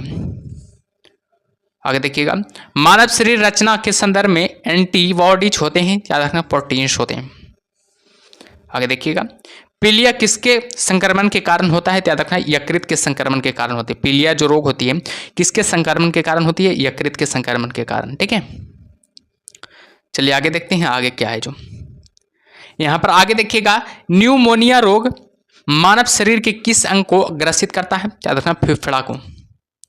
आगे देखिएगा, पूर्ण स्मृति लोप को किस शब्द द्वारा जाना जाता है, याद रखना अमनीसिया द्वारा जाना जाता है। आगे देखिएगा, अरक्तता में किसकी मात्रा कम हो जाती है, तो याद रखना हीमोग्लोबिन की मात्रा क्या हो जाती है, कम हो जाती है। किसमें, तो याद रखना अरक्तता में। आगे देखिएगा, चेचक होने का कारण क्या है, याद रखना बेरियोला वायरस हो जाएगा, जो कि चेचक होने का कारण हो जाएगा। आगे देखिएगा, गाय के दूध रंग किसकी मौजूदगी के कारण थोड़ा पीला होता है, कैरोटीन की मौजूदगी के कारण क्या होता है, थोड़ा पीला हो जाता है, यानी कि गाय का दूध। आगे देखिएगा, कौन सा रोग प्रायः वायु में के माध्यम से फैलता है, तो याद रखना ट्यूबरकुलोसिस, याद रखिएगा ट्यूबरकुलोसिस हो जाएगा, जो कि एक ऐसा वायु रोग है, यानी कि रोग है जो क्या होता है, यानी कि वायु के माध्यम से क्या होता है, फैलता है, याद रखिएगा। आगे देखिएगा, अन्न एक समृद्ध स्रोत होते हैं, याद रखना स्टार्च के। अन्न है जो एक समृद्ध स्रोत किसके होते हैं, याद रखना स्टार्च के होते हैं। ठीक है, चलिए आगे देखते हैं आगे क्या है। जो आगे यहाँ पर देखिएगा, आगे कह रहा है, कैंसर के उपचार के लिए प्रयुक्त रेडियो आइसोटोप यानी कि CO60 का प्रयोग करते हैं। ठीक है, आगे देखते हैं, शरीर की विभिन्न गतिविधियों के लिए ऊर्जा स्रोत है, याद रखना कार्बोहाइड्रेट हो जाएगा। आगे ध्यान दीजिएगा, 14 वर्ष तक की आयु के बच्चों के विकास के लिए सबसे अधिक महत्वपूर्ण है, याद रखना प्रोटीन हो जाएगा। आगे देखिएगा, पित्त ज्वर संचारित किया जाता है, याद रखना एडीज द्वारा, याद रखना एडीज द्वारा, याद रखिएगा। ठीक है, आगे देखिएगा, मानव शरीर में संक्रमण को रोकने में मदद करने वाला विटामिन हो जाएगा, विटामिन ए हो जाएगा। मानव शरीर में संक्रमण को रोकने वाले विटामिन कौन हो जाएगा, विटामिन ए हो जाएगा। ईसीजी है, याद रखना है इलेक्ट्रोकार्डियोग्राफ हो जाएगा। ईसीजी क्या है, याद रखिएगा इलेक्ट्रोकार्डियोग्राफ हो जाएगा। ठीक है, चलिए आगे देखते हैं आगे क्या है। जो आगे यहाँ पर देखिएगा कि कौन सा रोग रक्तदान द्वारा नहीं फैलता है, तो याद रखना टाइफाइड रोग है, जो याद रखिएगा रक्तदान द्वारा नहीं फैलता है। आगे देखिएगा, विटामिन B6 की कमी से पुरुष में होता है, याद रखना अरक्ता होता है। विटामिन B6 की कमी से पुरुष में क्या होता है, तो याद रखना अरक्ता होता है। पीलिया एक प्रतीक है, याद रखना यकृत की बीमारी का। पीलिया एक प्रतीक है किसका, तो याद रखना यकृत की बीमारी का। आगे ध्यान दीजिएगा, चेचक के प्रति टीकाकरण में समावेश किया जाता है, याद रखना जीवित प्रतिरक्षियों का। याद रखना किसका, जीवित प्रतिरक्षियों का। आगे देखिएगा, जिस बीमारी में रक्त में शर्करा का स्तर बढ़ जाता है उसका नाम है, याद रखना डायबिटीज मेलिटिस। याद रखना डायबिटीज क्या हो जाएगा, मेलिटिस हो जाएगा उसका नाम। आगे ध्यान दीजिएगा, मनुष्य में एफ्लाटॉक्सिन खाद्य विषाक्तन द्वारा समानता कौन सा अंग प्रभावित होता है, याद रखना यकृत। हमेशा याद रखिएगा क्या होता है, यकृत प्रभावित होता है, यकृत प्रभावित होता है। ठीक है, चलिए आगे देखते हैं आगे क्या है। आगे यहाँ पर देखिएगा क्या करा है कि मिनी माता रोग का कारण है, याद रखना पारा हो जाएगा मिनी माता रोग के कारण। आगे देखिएगा, आनुवंशिकी रोग में कौन यौन संबंधित है, याद रखना हीमोफीलिया यौन संबंधित हो जाएगा। चलिए आगे देखते हैं आगे क्या है। आगे देखिएगा, यहाँ पर क्या करा है कि जापानी एन्सेफेलाइटिस का कारक होता है, याद रखना विषाणु हो जाएगा। ठीक है, जापानी एन्सेफेलाइटिस का कारण क्या हो जाए होता है, याद रखना विषाणु होता है। आगे देखिएगा, दोषयुक्त वृक्क वाले व्यक्तियों के लिए अपोहन का उपयोग किया जाता है, इसमें निहित प्रक्रम है, क्या रखना, प्रासरण हो जाएगा। अगर देखिएगा ईईजी से जिस अंग की कार्य प्रणाली प्रकट होती है वह है मस्तिष्क।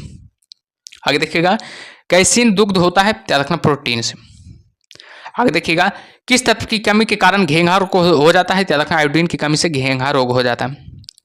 आगे देखिएगा किसकी उपस्थिति के कारण दूध में मिठास आ जाती है, लैक्टोज की उपस्थिति के कारण, यानी कि दूध में मिठास आ जाती है। चलिए आगे देखते हैं आगे क्या करा जो। आगे देखिएगा सुअरों को मानव रिहायशी क्षेत्रों से दूर रखना किसके उन्मूलन में सहायक है, क्या रखना, जापानी एन्सेफेलाइटिस के। आगे देखिएगा घात करो छिप जाओ नाम से विख्यात विषाणु है, याद रखना RSV विषाणु हो जाएगा। आगे देखिएगा चिकित्सक परामर्श देते हैं कि हमें अपना भोजन वनस्पति घी की अपेक्षा तेल में बनाना चाहिए, क्योंकि तेल में असंतृप्त वसाएं होती हैं, क्योंकि तेल में क्या होती है, असंतृप्त वसाएं होती हैं। कोलेस्ट्रॉल है, याद रखना, जंतु वसा में उपस्थिति वसीय एल्कोहल। कोलेस्ट्रॉल क्या है, याद रखना, जंतु वसा में उपस्थित वसीय एल्कोहल हो जाएगा। आगे देखिएगा आहार में लवण का मुख्य उपयोग है भोजन के पाचन के लिए अपेक्षित हाइड्रोक्लोरिक अम्ल लघु मात्रा में पैदा करना, याद रखिएगा। चलिए आगे देखते हैं आगे क्या है जो।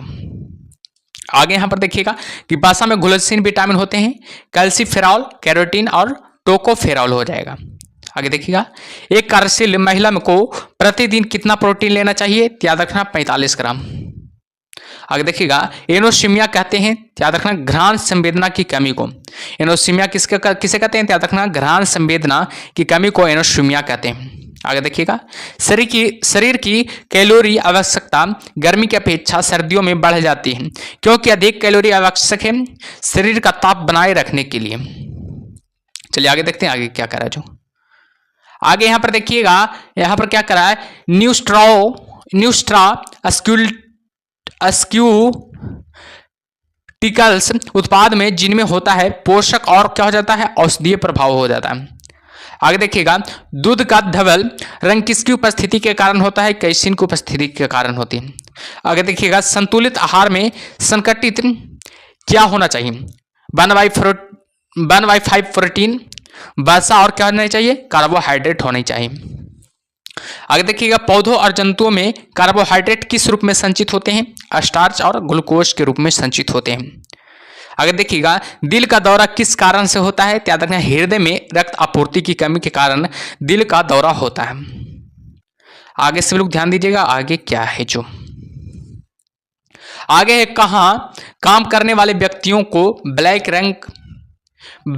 लंग रोग हो जाता है, याद रखना, कोयला खान में काम करने वाले व्यक्तियों को ब्लैक लंग रोग हो जाता है। आगे देखिएगा दर्दनाक अस्थि रोग इटाई के का पहले कहां पता चला था, याद रखना, जापान में। दर्दनाक अस्थि रोग इटाई का पहले कहां पता चला था, याद रखना, जापान में पहले पता चला था। आगे देखिए कैडमियम प्रदूषण किससे संबंध है, इटाई से। आगे देखिएगा कालाजार का रोग वाहक कौन है, याद रखना, सिकटा मक्खी हो जाएगा। आगे देखिएगा चेचक के लिए टीके का आविष्कार किसने किया था, याद रखना, लुई पाश्चर ने चेचक के लिए टीके का आविष्कार किया था। आगे देखिएगा श्वेत फुफ्फुस रोग पाया जाता है सीमेंट उद्योग के कर्मचारियों में श्वेत फुफ्फुस पाया जाता है। आगे ध्यान दीजिएगा आगे क्या करा है जो।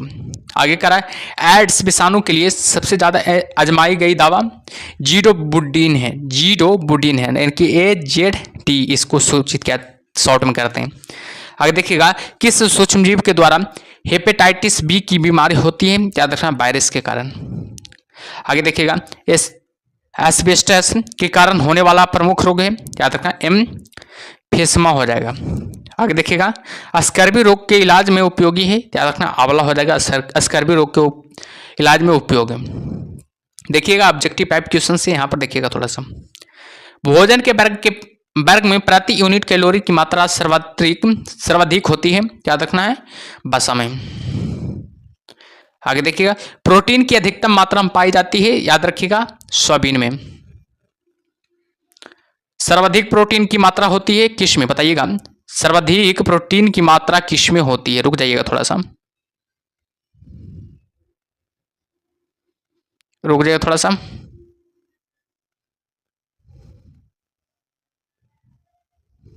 हाँ, सर्वाधिक प्रोटीन की मात्रा होती है किस में, याद रखिएगा किस में होती है, याद रखिएगा सोयाबीन में होती है।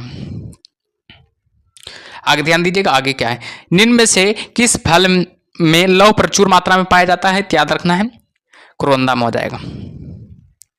आगे देखिएगा, दूध किस बैक्टीरिया के कारण खराब होता है, याद रखना है, लैक्टोबैसिलस के कारण।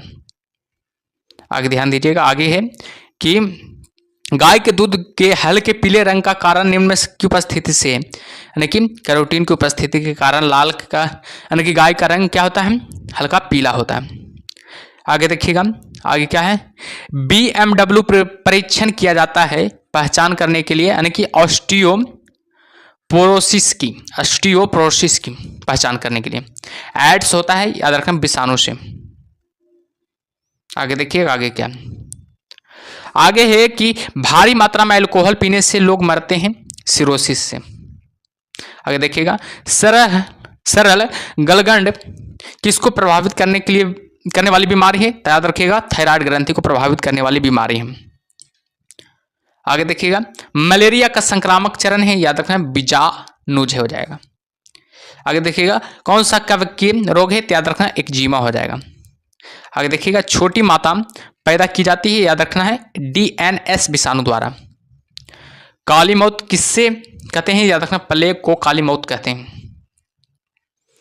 डेंगू बुखार के कारण मानव शरीर किसकी कमी हो जाती है, मानव शरीर में किसकी कमी से हो जाती है, प्लेटलेट्स की कमी। तो चलिए शुरू करते हैं। फर्स्ट पॉइंट है कि गाजर किस विटामिन का समृद्ध स्रोत है, याद रखिएगा, विटामिन ए का समृद्ध स्रोत हो जाएगा। आगे देखिएगा कि मानव शरीर में विटामिन ए संचित रहता है, हमेशा याद रखिएगा, यकृत में संचित रहता है। आगे यहां पर देखिएगा कि थायमिन है एक प्रकार का विटामिन बी। आगे है कि जिस विटामिन में कोबाल्ट होता है वह है विटामिन B12, याद रखिएगा, विटामिन B12 में कोबाल्ट रहता है। आगे देखिएगा, बच्चों में अंगों की अस्थियां मुड़ जाती है यदि कमी है, यानी कि विटामिन डी अगर कमी रहेगा तो याद रखिएगा, बच्चों में अंगों की अस्थियां क्या होती है, मुड़ जाती हैं। ठीक है, चलिए आगे देखते हैं, आगे क्या है जो आगे यहां पर देखिएगा, विटामिन B2 का अन्य नाम क्या है, याद रखिएगा, राइबोफ्लेविन हो जाएगा, विटामिन B2 का अन्य नाम। आगे देखिएगा, एक कठोर परिश्रम करने वाले पुरुष की दैनिक ऊर्जा की आवश्यकता होती है, तो याद रखिएगा, 4000 किलो कैलोरी दैनिक ऊर्जा की आवश्यकता होती है। आगे है कि साइनोकोबालामीन है, क्या है, याद रखिएगा, विटामिन B12 है। साइनोकोबालामीन क्या है, याद रखना, विटामिन B12 है। आगे है विटामिन जो खट्टे फलों में पाया जाता है तथा चर्म को स्वस्थ रखने के लिए जरूरी होता है, क्या है, विटामिन सी हो जाएगा। विटामिन सी का सबसे अच्छा उत्तम स्रोत है आंवला, याद रखिएगा, विटामिन सी का सबसे अच्छा स्रोत क्या है, तो याद रखना, आंवला हो जाएगा। चलिए आगे देखते हैं, आगे क्या है जो आगे यहां पर देखिएगा, आगे है किस विटामिन की कमी के कारण मसूड़ों से रक्त आता है और दांत हिलने लगता है, तो याद रखना, विटामिन सी के कारण से। आगे देखिएगा, विटामिन सी का रासायनिक नाम क्या है, याद रखना, एस्कॉर्बिक अम्ल हो जाएगा। विटामिन सी का रासायनिक नाम क्या हो जाएगा, एस्कॉर्बिक अम्ल हो जाएगा। आगे यहां पर देखिएगा, किस सब्जी से प्राप्त न होने वाला विटामिन है, याद रखना है, विटामिन डी से। याद रखना है, किसी सब्जी से प्राप्त न होने वाला विटामिन कौन हो जाएगा, तो याद रखना, विटामिन डी है, जो सब्जी से प्राप्त नहीं होती है बल्कि किससे प्राप्त होती है, आप लोग को पता होनी चाहिए, तो याद रखना है, धूप से प्राप्त होती है। ठीक है, सूर्य की किरण से प्राप्त होती है। आगे देखिएगा, प्रातःकालीन धूप में मानव शरीर में कौन सा विटामिन उत्पन्न होता है, तो याद रखिएगा, विटामिन डी उत्पन्न होता है। आगे देखिएगा, मछलियों के यकृत के तेल में किसकी प्रचुरता होती है, विटामिन डी की प्रचुरता होती है। आगे है कि विटामिन डी के सर्जन में क्या पाया जाता है, याद रखना, कैल्सीफेरॉल पाया जाता है। क्या पाया जाता है, याद रखना, हमेशा कैल्सीफेरॉल पाया जाता है। ठीक है, चलिए आगे देखते हैं आगे क्या है जो आगे यहाँ पर देखिएगा। आगे है कि विटामिन ई विशेषता किसके लिए महत्वपूर्ण है? याद रखना, लिंग ग्रंथियों की समान क्रिया में। याद रखना है विटामिन ई विशेषता किसके लिए महत्वपूर्ण है? तो लिंग ग्रंथियों की समान क्रिया में, ये बहुत ही महत्वपूर्ण है। ठीक है, चलिए आगे देखते हैं क्वेश्चन से आप लोग जवाब दीजिएगा। यहाँ पर क्वेश्चन क्या करा है कि रक्त का थक्का बनने में किस विटामिन की आवश्यकता होती है? तो याद रखना विटामिन के की आवश्यकता होती है। रक्त का थक्का जमने में विटामिन के की आवश्यकता होती है, हमेशा याद रखिएगा। चलिए आगे देखते हैं आगे क्या है जो आगे यहाँ पर देखिएगा। विटामिन ई का रासायनिक नाम क्या है? याद रखना टोकोफेरॉल हो जाएगा विटामिन ई का रासायनिक नाम। आगे कि रक्त अस्कंदन में कौन सा विटामिन क्रियाशील होता है? याद रखना विटामिन के है जो क्या है? क्रियाशील होता है। मानव शरीर में रक्त का थक्का किस विटामिन से बनता है? याद रखना विटामिन के से मानव शरीर में रक्त की थक्का बनता है। आगे ध्यान दीजिएगा सब लोग, आगे क्या है जो आगे है कि मनुष्य के नेत्रों के स्वस्थ संचालन के लिए किस विटामिन का संबंध है? याद रखना है विटामिन ए का संबंध है। अगला पॉइंट है कि सूर्य की किरणों से कौन सा विटामिन प्राप्त होता है? याद रखना विटामिन डी। विटामिन क्या पे हो जाएगा? डी प्राप्त होता है। ऑप्शन नंबर डी बिल्कुल सही उत्तर हो जाएगा। चलिए आगे देखते हैं आगे क्या है जो रतौंधी निम्नलिखित में से किसकी कमी के कारण होती है? बताइएगा, रतौंधी रोग होती है जो निम्नलिखित में से किसकी कमी के कारण होती है? तो हमेशा याद रखिएगा विटामिन सी की कमी के कारण रतौंधी रोग होती है। चलिए आगे देखते हैं आगे क्या है जो आगे यहाँ पर देखिएगा बाबू, आगे क्या करा है कि निम्नलिखित में से किसका निर्माण हमारे शरीर में नहीं होता है? तो याद रखिएगा विटामिन ए का निर्माण हमारे शरीर में नहीं होता है। चलिए आगे देखिएगा आगे क्या करा जो आगे है कि जिस विटामिन में कोबाल्ट होता है वह है, याद रखना ऑप्शन नंबर क्या हो जाएगा? डी हो जाएगा। विटामिन बी12 हो जाएगा जिसमें क्या होता है? कोबाल्ट होता है। अगला क्वेश्चन देखिएगा, अगला क्वेश्चन क्या है जो अगला क्वेश्चन यहाँ पर है कि निम्नलिखित विटामिनों में से कौन सी किसी स्वप्न को पर्याप्त अवधि तक याद रखने में सहायक होता है? याद रखना है विटामिन बी6 हो जाएगा। ऑप्शन क्या हो जाएगा? सी बिल्कुल सही उत्तर हो जाएगा। चलिए आगे देखते हैं आगे क्या है। आगे है कि रक्त का थक्का बनने में किस विटामिन की आवश्यकता होती है? याद रखना है विटामिन के की आवश्यकता होती है। आगे ध्यान दीजिएगा। रतौंधी निम्नलिखित में से किसकी कमी के कारण होती है? याद रखना रतौंधी निम्नलिखित में से विटामिन ए की कमी के कारण होती है। हमेशा याद रखिएगा विटामिन ए के कारण की कमी के कारण होती है। चलिए आगे देखते हैं आगे क्या है जो आगे यहाँ पर देखिएगा बाबू, आगे पॉइंट कौन सा विटामिन पानी में घुलनशील है? याद रखना विटामिन बी हो जाएगा जो कि क्या है? पानी में घुलनशील हो जाएगा। आगे देखिएगा विटामिन ए की कमी के कारण होता है नाइट ब्लाइंडनेस। याद रखना विटामिन ए की कमी के कारण क्या होता है? नाइट ब्लाइंडनेस होता है। आगे यहाँ पर ध्यान दीजिएगा, छीली हुई सब्जियों को धोने से कौन सा विटामिन निकल जाता है? विटामिन सी निकल जाता है।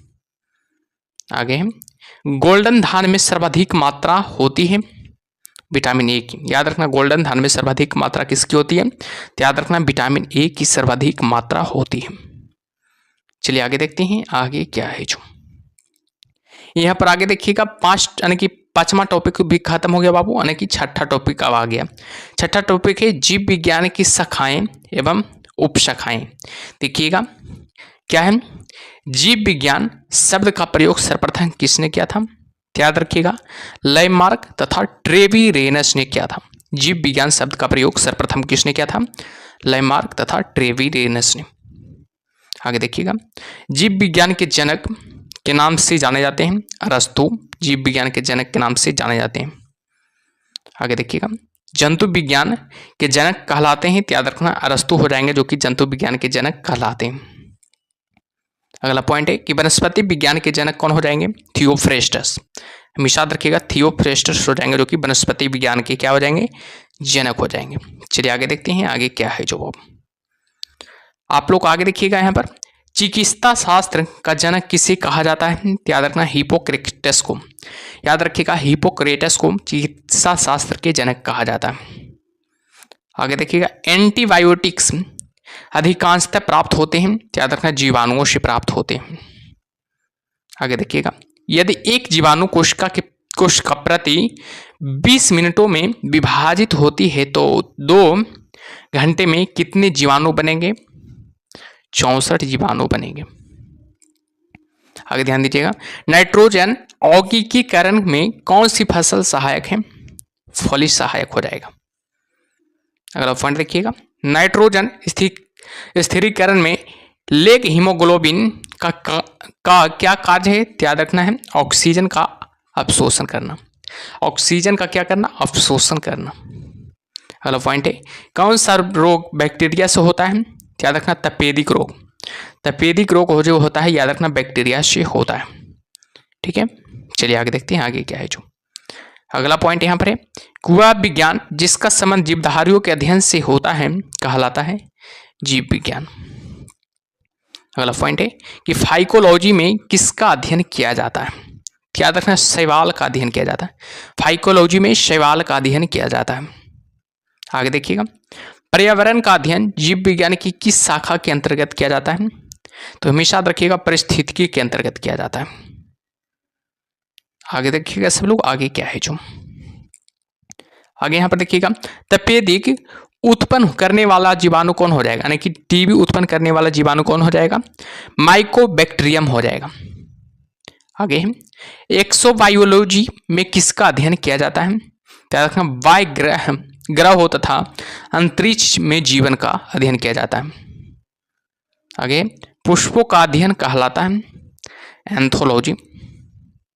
अगला पॉइंट है, कीटों के अध्ययन को क्या कहा जाता है? एंटेमोलॉजी कहा जाता है। आगे सर्फेटोलॉजी में किसका अध्ययन किया जाता है? सर्फों का अध्ययन किया जाता है। आगे डर्मेटोलॉजी में किसका अध्ययन किया जाता है? हमेशा याद रखिएगा, त्वचा तथा इसके रोगों का अध्ययन किया जाता है। आगे सब लोग ध्यान दीजिएगा, आगे क्या है जो आगे यहाँ पर देखिएगा, ऑस्टियोलॉजी में अध्ययन किया जाता है अस्थियों का। ठीक है, तो चलिए 6 टॉपिक आप लोग के सामने यानी कि खत्म हो गया। ठीक है, 6ठा टॉपिक भी खत्म हो गया। ठीक है, 7वां टॉपिक है बापू, यानी कि बायोलॉजी में जो अन्य तथ्य यानी कि बचा हो कुचा है उसको देखेंगे। ठीक है, बायोलॉजी में यानी कि 1 से लेकर 6 तक पढ़े हैं आप लोग। ठीक है, टॉपिक तक, इसमें बचा कुचा जो भी है उसको देखेंगे। ठीक है, 7वां टॉपिक में। तो चलिए देखते हैं इसमें क्या करा है कि परिशीतन खाद्य परिरक्षण में मदद करता है, जैव रासायनिक अभिक्रिया की दर को कम कर। अगला पॉइंट है कि जैव निम्नलिखित अपशिष्ट को किसकी सहायता से उपयोगी पदार्थ में रूपांतरित किया जा सकता है? याद रखिएगा, जीवाणु में। अगला पॉइंट है, किसके द्वारा दूध खट्टा होता है? बैक्टीरिया के द्वारा। बैक्टीरिया के द्वारा दूध क्या होता है? खट्टा होता है। अगला पॉइंट है कि दूध के दही के रूप में जमने का कारण क्या है? लैक्टोबैसिलस है। अगला पॉइंट है, HIV द्वारा होने वाला रोग है, एड्स हो जाएगा। एड्स है जो याद रखिएगा, HIV द्वारा होने वाला रोग हो जाएगा। अगला पॉइंट सब लोग ध्यान दीजिएगा, अगला पॉइंट क्या है जो यहाँ पर अगला पॉइंट है कि एड्स वायरस क्या है, क्या होता है? याद रखना, एक सूची RNA होता है। अगला पॉइंट है कि एड्स का कारण है, एड्स का कारण क्या है? याद रखना, वायरस हो जाएगा, जो कि एड्स का क्या है? कारण है। अगला पॉइंट है, HIV का फुल फॉर्म है, याद रखना, ह्यूमन इम्यूनो डिफिशियंसी वायरस हो जाएगा। आगे है, एड्स फैलता है, याद रखना है, शारीरिक संपर्क से एड्स फैलता है। अगला पॉइंट है कि विषाणु में क्या होता है? याद रखना, न्यूक्लिक एसिड और प्रोटीन होता है। विषाणु में हमेशा याद रखिएगा, न्यूक्लिक एसिड और प्रोटीन होता है। अगला पॉइंट है कि सार्स क्या है? याद रखना, विषाणु जनित रोग है। सार्स क्या है? हमेशा याद रखिएगा, विषाणु जनित रोग है। अगला पॉइंट है कि खसरा किस संक्रमण के कारण होता है? याद रखना है, विषाणु के संक्रमण के कारण होता है। चलिए आगे देखते हैं, आगे क्या है जो आगे यहाँ पर देखिएगा, कौन सा रोग विषाणु के कारण होता है? याद रखना, चेचक रोग विषाणु के कारण होता है। अगला पॉइंट है, जंतुओं में होने वाला फुट एंड माउथ रोग किसके कारण उत्पन्न होता है? विषाणु के कारण उत्पन्न होता है। अगला पॉइंट है कि आलू में मोज़ेक रोग का कारक तत्व है, याद रखना, विषाणु हो जाएगा। अगला पॉइंट है कि मशरूम क्या है? याद रखना, कवक हो जाएगा, मशरूम एक कवक है। अगला पॉइंट है कि प्रथम वियुक्त प्रतिजैविक कौन सा था? पेनिसिलिन। अगला पॉइंट है कि एथलीट फुट नामक बीमारी किससे उत्पन्न होती है? कवक से उत्पन्न होती है। हमेशा याद रखिएगा, एथलीट फुट नामक जो बीमारी उत्पन्न होती है किससे उत्पन्न होती है? याद रखना, कवक से उत्पन्न होती है। ठीक है, चलिए आगे बढ़ते हैं। आगे क्या है जो आगे यहाँ पर आप लोग देखिएगा, यहाँ पर क्या करा है कि कौन सा एक कवक एवं उच्च पादप की जड़ों के बीच उपयोगी कार्यात्मक संबंध को दर्शाता है? माइकोराइजा हो जाएगा। हमेशा याद रखिएगा, माइकोराइजा हो जाएगा। अगला पॉइंट है कि लाइकेन जिन दो वर्ग के पौधों से मिलकर बनता है वे हैं, कवक हो जाएगा और शैवाल हो जाएगा। अगला पॉइंट है कि लिटमस अम्ल क्षार सूचक प्राप्त होता है, याद रखना, लाइकेन से। अगला पॉइंट है साबूदाना किससे बनाया जाता है? तो साइकस से बनाया जाता है। हमेशा याद रखिएगा, साबूदाना है जो किससे बनाया जाता है? साइकस से बनाया जाता है। ठीक है, चलिए आगे देखिएगा सब लोग। आगे क्या है जो आगे यहाँ पर देखिएगा, दम्मा एवं खांसी के रोगों में काम आने वाली औषधि इफेड्रिन किससे प्राप्त की जाती है? इफेड्रा से।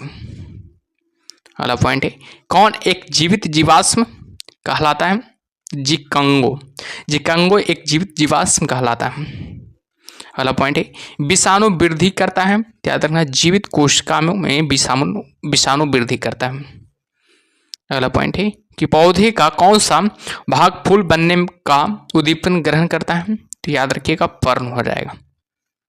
चलिए आगे देखते हैं। आगे क्या है जो सब लोग यहाँ पर ध्यान दीजिएगा, कुरिंज पुष्प के 12 वर्ष में एक बार खिलने का कारण क्या है?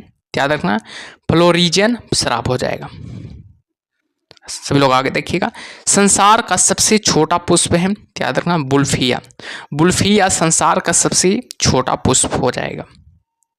आगे देखिएगा, फूल गोभी में पौधों का उपयोगी भाग कौन सा है? याद रखना, ताजा पुष्प समूह। अगला पॉइंट है कि विश्व का सबसे बड़ा पुष्प है, याद रखना, रेफ्लिसिया हो जाएगा, जो कि विश्व का सबसे बड़ा पुष्प हो जाएगा। आगे देखिएगा, जीवन चक्र की दृष्टि से पौधे का सबसे महत्वपूर्ण अंग है, याद रखना, पुष्प हो जाएगा। जीवन चक्र की दृष्टि से पौधे का सबसे महत्वपूर्ण अंग हो जाएगा। आगे देखिएगा, प्याज में खाद्य भाग है, यानी कि खाने योग्य भाग क्या हो जाएगा? तना हो जाएगा। चलिए आगे देखते हैं। आगे क्या है जो आलू है, बताइएगा क्या है? आलू है जो क्या है? याद रखना, रूपांतरित तना है।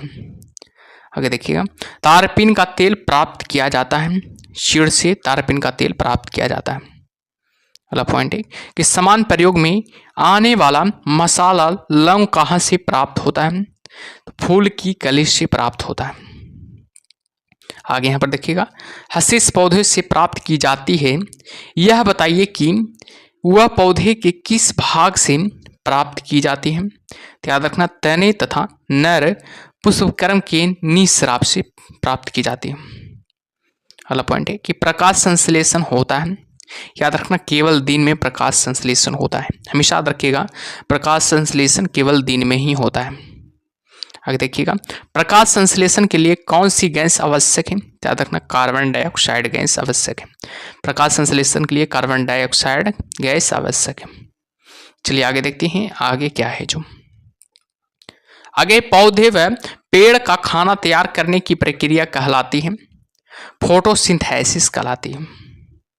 आगे देखिएगा, सिनकोना की छाल से प्राप्त औषधि को मलेरिया उपचार के लिए प्रयुक्त किया जाता है। जिस कृत्रिम औषधि ने इन प्राकृतिक उत्पाद को प्रतिस्थापित किया वह है क्लोरोक्विन हो जाएगा। अगला पॉइंट देखिएगा, किस पेड़ की छाल मसाले के रूप में प्रयोग किया जाता है? दालचीनी।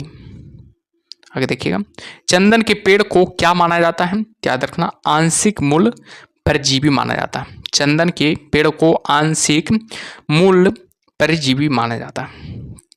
चलिए आगे देखते हैं। आगे क्या है जो आगे यहाँ पर आप लोग देखिएगा कि नर पुष्प और स्त्री पुष्प दोनों को जन्म देने वाले पादप कहलाते हैं। उभयलिंगी गायश्री कहलाती है, गायश्री कहलाती है। आगे देखिएगा, पत्ती के लाल, नारंगी और पीला रंग के कारण होते हैं। कैरोटीनाइड होते हैं। अगला पॉइंट है कि गेहूं, जौ, नींबू, राई, नारंगी और बाजरा संबंधित है 3 पादप परिवारों से। आगे देखिएगा, बांस को किसमें वर्गीकृत किया जाता है? घास में। आगे देखिएगा, धनिया में उपयोगी अंश होता है पत्ते और सूखे फल। आगे सब लोग देखिएगा आगे क्या है जो यहाँ पर आगे देखिएगा, आगे है कि जैव ईंधन किसके बीज से प्राप्त होता है? जैट्रोफा के, याद रखना जैट्रोफा के बीज से जैव ईंधन प्राप्त होता है। आगे देखिएगा, किस पादप को शाकीय भारतीय डॉक्टर कहते हैं? आंवला को। आगे देखिएगा कि बाया, महाधमनी, चाप इनमें दिखाई देता है स्तनपायी में। अगला पॉइंट है कि लिटमस प्राप्त होता है लाइकेन से। अगला पॉइंट है कि किस फल में ये जोला अनावीना जैव उर्वरक का प्रयोग किया जाता है? चावल में। अगला पॉइंट देखिएगा, चिलगोजा किस एक प्रजाति के बीज से प्राप्त होता है? याद रखिएगा फाइन से। चलिए आगे बढ़ते हैं, आगे क्या है जो सब लोग ध्यान दीजिएगा। आगे की फलीदार पादपों की जड़ों में उपस्थित गांठों में पाए जाने वाले नेत्रजन अस्थिरीकरण जीवाणु हैं, याद रखना सहजीवी। आगे देखिएगा, जड़ें धनात्मक भूम्यान्वर्तन होती हैं अधिकांश। आगे देखिएगा, पेड़ों की पत्तियों में पाए जाने वाला हरा पदार्थ क्या कहलाता है? क्लोरोफिल कहलाता है। याद रखना, पेड़ों की पत्तियों में पाए जाने वाला हरा पदार्थ क्या कहलाता है? क्लोरोफिल कहलाता है, हमेशा याद रखिएगा, ठीक है। चलिए आगे देखते हैं आगे क्या है जो आगे यहाँ पर देखिएगा, प्रकाश संश्लेषण की क्रिया उत्पन्न होती है कार्बन डाइऑक्साइड, पानी तथा क्लोरोफिल से। आगे है कि प्रयोगशाला में सर्वप्रथम डीएनए का संश्लेषण किया जाता है खुराना ने। आगे देखिएगा, जीन शब्द का सर्वप्रथम प्रयोग किसने किया था? जोहानसन ने जीन शब्द का प्रयोग सर्वप्रथम किया था। आगे किसके द्वारा आनुवंशिकता के विज्ञान को आनुवंशिकी कहा गया?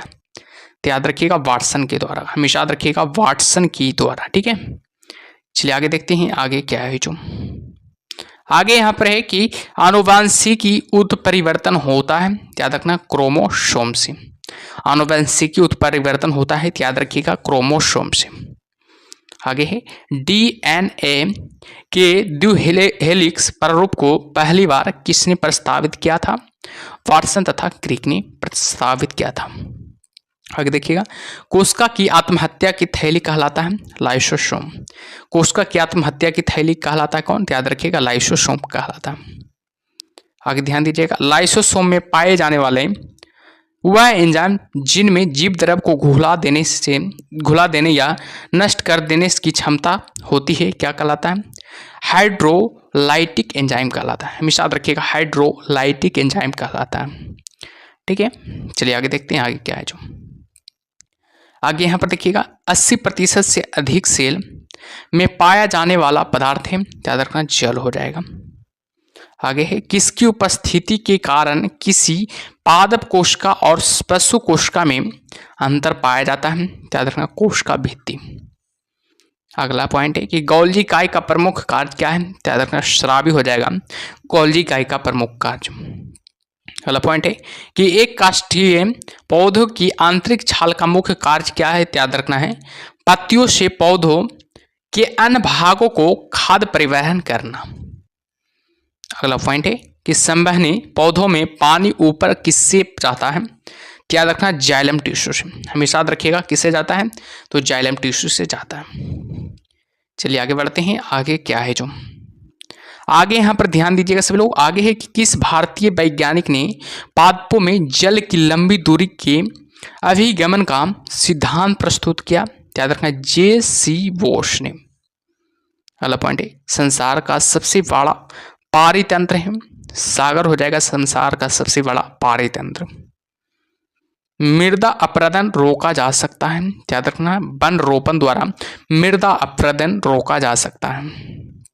अगला पॉइंट है कि जब हम बकरी का मांस खाते हैं तब हम द्वितीयक उपभोक्ता है, याद रखना जब हम बकरी का मांस खाते हैं तो क्या है?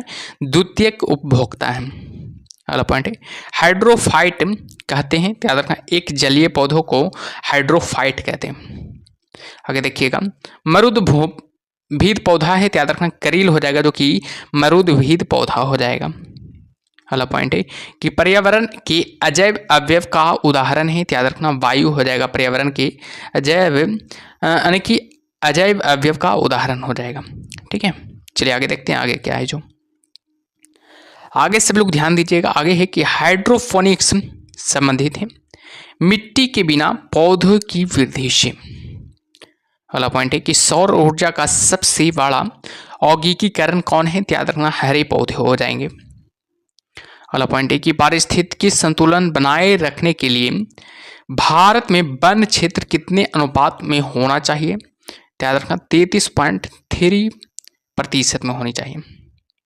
अगला पॉइंट है कि भारत में मैंग्रोव की खेती के लिए कौन सा क्षेत्र प्रसिद्ध है, तो याद रखना दक्षिणी 24 परगना का सजने खाली जंगल।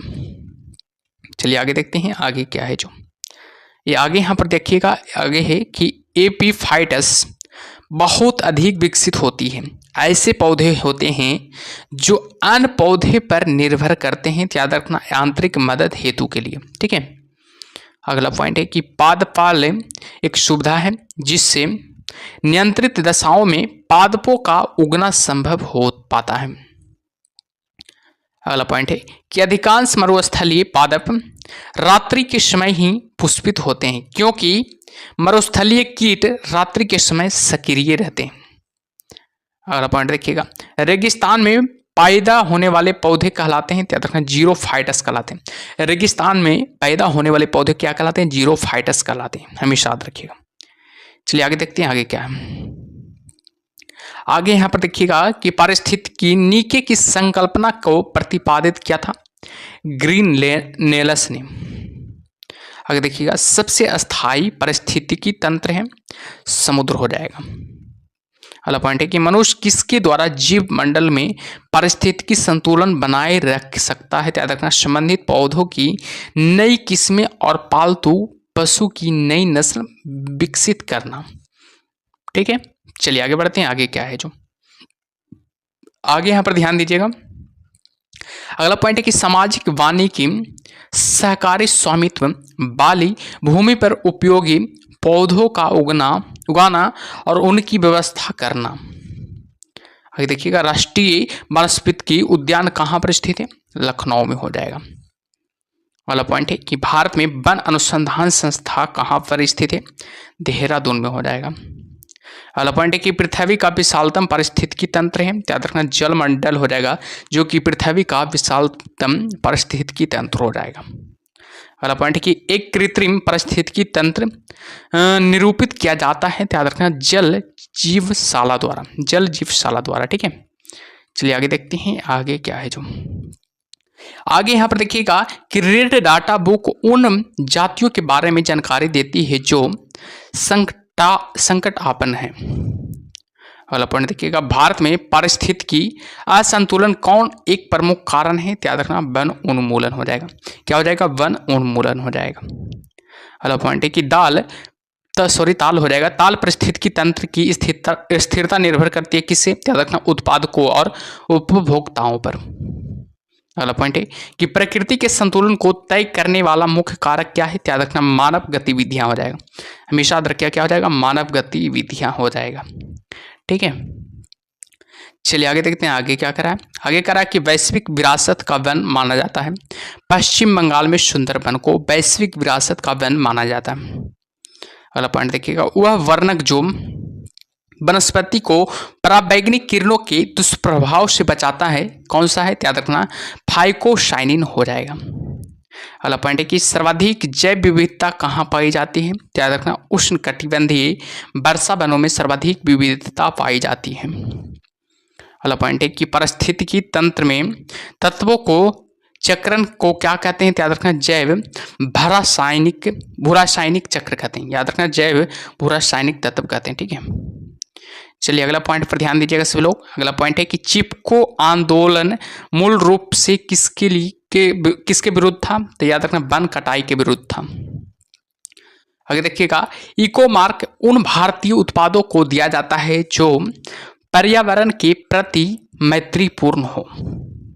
आगे देखिएगा, ओजोन कितनी सांद्रता पर गंभीर फुफ्फुसीय रोग उत्पन्न करके मानव स्वास्थ्य को प्रभावित करता है? याद रखना है 9 ppm, याद रखना 9 ppm। ठीक है। अगला पॉइंट है कि विश्व का सबसे अधिक तेजी से बढ़ने वाला जल पादप है? याद रखना जल हायासिंथ हो जाएगा। जल क्या हो जाएगा? हायासिंथ हो जाएगा। ठीक है। चलिए आगे देखिएगा, आगे क्या है जो आगे यहाँ पर सभी लोग देखिएगा, यदि विश्व के सभी पादप मर जाते हैं तो सभी पशु भी उस किसकी कमी के कारण मर जाएंगे? याद रखना ऑक्सीजन के कमी के कारण मर जाएंगे। अगला पॉइंट है कि जब पादप विविधता को प्राकृतिक आवास में संरक्षित किया जाता है तो इस संरक्षण को कहते हैं स्वसंस्थाने कहते हैं। अगला पॉइंट देखिएगा, अत्यधिक वन उन्मूलन का सबसे अधिक खतरनाक प्रभाव है? याद रखना मृदा अपरदन हो जाएगा। अगला पॉइंट है कि चारण आहार श्रृंखला के आधार तल में जीव होते हैं? याद रखना उत्पादक। अगला पॉइंट है कि पर्यावरणीय आयोजन के साथ मूलतः संबंधित संगठन है? याद रखना नीरी हो जाएगा। हमेशा याद रखिएगा क्या हो जाएगा? नीरी हो जाएगा। ठीक है।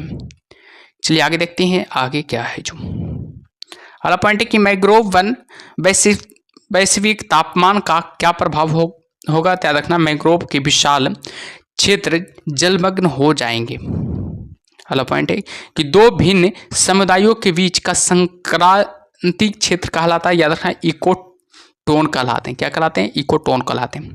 अगला पॉइंट है कि एक मनुष्य के जीवन को पूर्ण रूप से धारणीय करने के लिए आवश्यक न्यूनतम भूमि को क्या कहते हैं? याद रखना पारिस्थितिकीय पदछाप कहते हैं। याद रखना पारिस्थितिकीय पदछाप कहते हैं। अगला पॉइंट देखिएगा, डीएनए का डबल हेलिक्स मॉडल किसने दिया है? याद रखना वाटसन व क्रिक ने दिया है। ठीक है। चलिए आगे देखते हैं, आगे क्या है जो आगे यहाँ पर आप लोग देखिएगा क्या है जो माता पिता के गुण उनकी संतानों में किसके द्वारा स्थानांतरित होते हैं? याद रखना गुणसूत्र के द्वारा स्थानांतरित होते हैं। अगला पॉइंट है कि पुरुष में प्रस्तुत के लिए कौन सा गुणसूत्री संयोजन उत्तरदायी है? याद रखना XY हो जाएगा। हमेशा याद रखिएगा क्या हो जाएगा? XY हो जाएगा।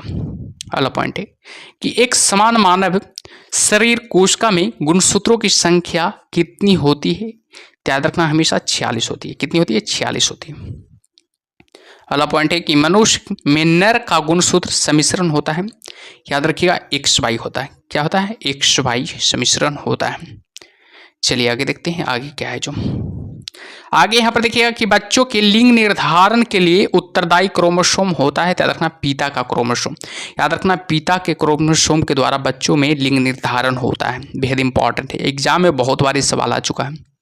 आगे देखिएगा, मनुष्य में कौन से क्रोमोसोम के मिलने से बालक का जन्म होगा? याद रखना पुरुष का Y व स्त्री का X होना चाहिए। आगे देखिएगा, एक वर्णांध पुरुष व समान महिलाओं की संतानों में पुत्रों के वर्णांध होने की संभावना 0% है। आगे देखिएगा, शिशु का पितृत्व स्थापित करने के लिए किस तकनीकी का प्रयोग किया जाता है? याद रखना है DNA फिंगरप्रिंट का प्रयोग किया जाता है। ठीक है। चलिए आगे देखते हैं सब लोग, आगे बताइएगा, आगे ध्यान दीजिएगा। आगे है जीन शब्द किसने बनवाया था? याद रखना G मेंडल ने बनवाया था। आगे देखिएगा, वर्णांधता वाले व्यक्ति को लाल रंग दिखाई देगा? याद रखना हरा रंग। याद रखना जिसका वर्णांधता हो रहेगा तो याद रखना हरा रंग उसको क्या दिखाई देगा? लाल दिखाई देगा।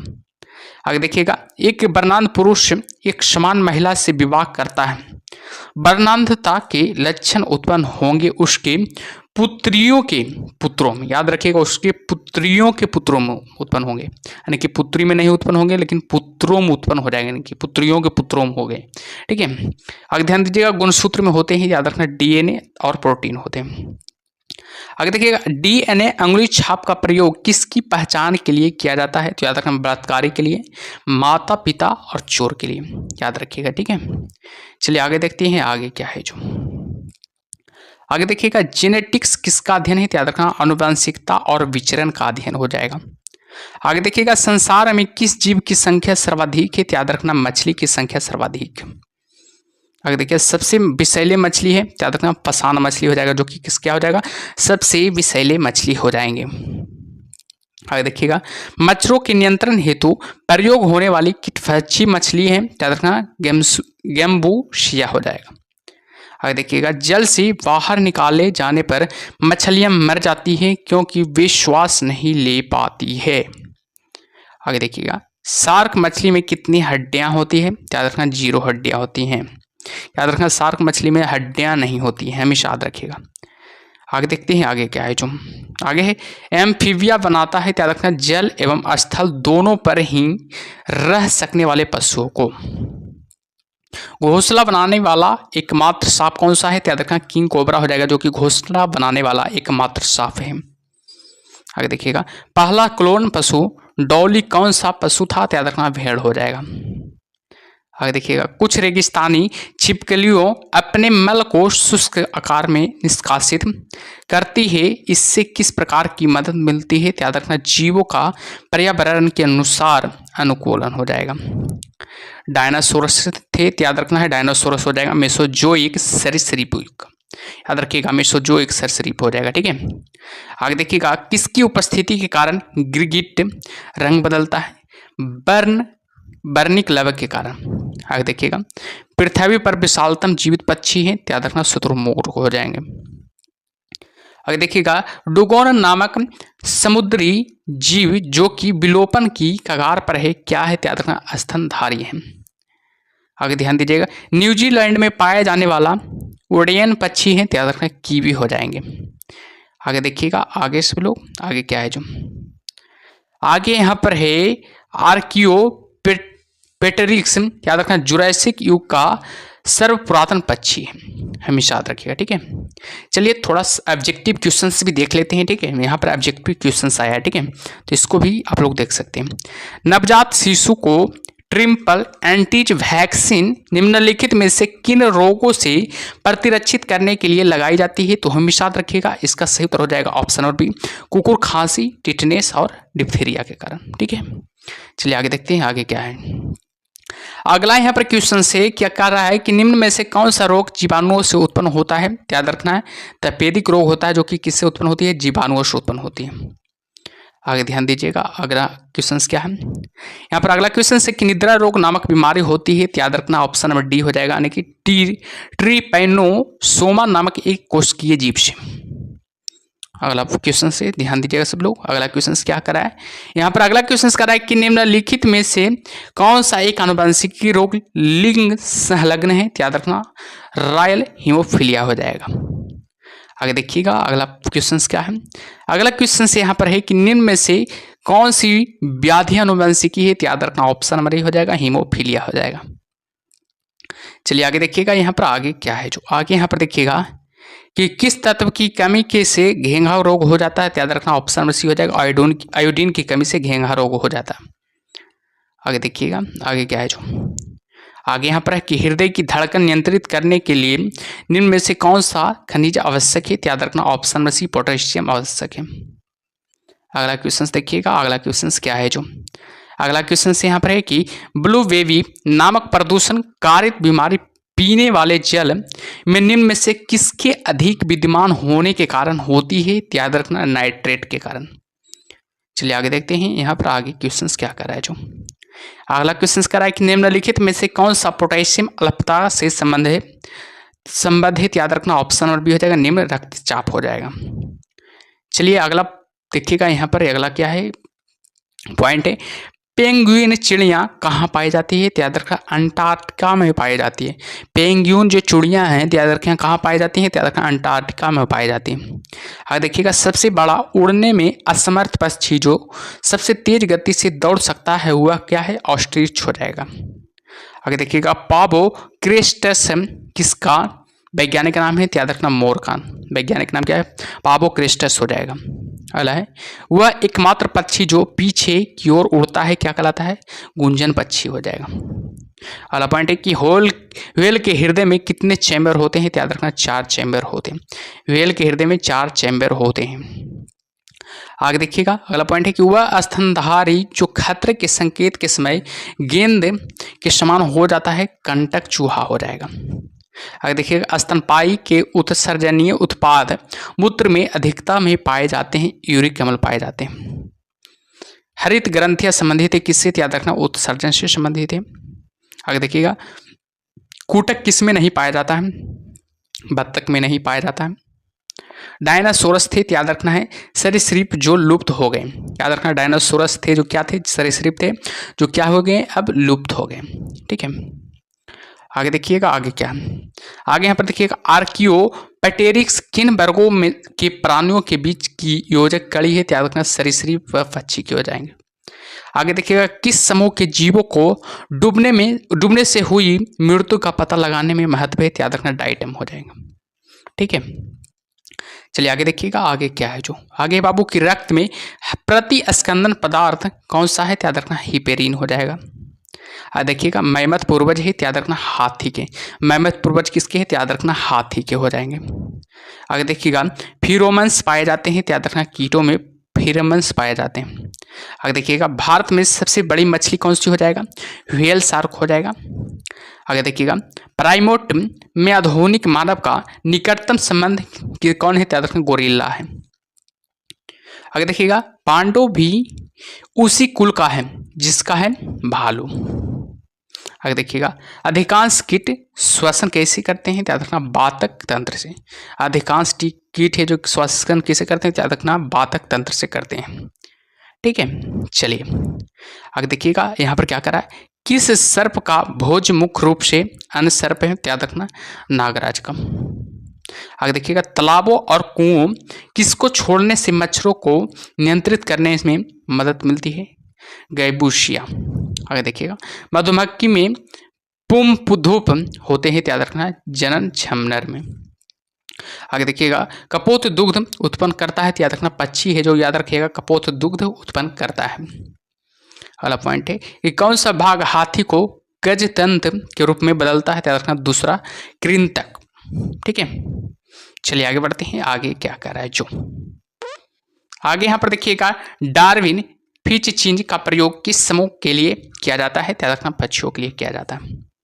अगला है कि विलोपन की कगार पर सर्वाधिक संकटापन एशिया का शीर्ष परभक्षीय ढोल हो जाएगा।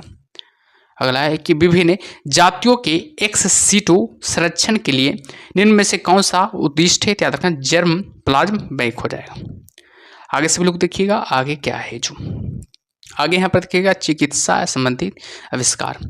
इंसुलिन याद रखना है रफ बैटिन ने किया था। हैजे का टीका रॉबर्ट कोच ने किया था। डीडीटी की याद रखना डॉक्टर पाल मुलर ने किया था। आगे देखिएगा, आरएनए का याद रखना आर्थर वर्ग और जेम्स वाटसन ने किया था।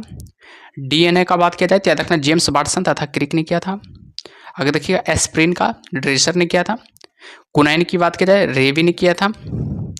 और आगे देखते हैं आगे क्या है जो ठीक है, जेनेटिक कोड की बात किया जाए तो याद रखना जेनेटिक कोड हो जाएगा हरगोविंद खुराना ने किया था।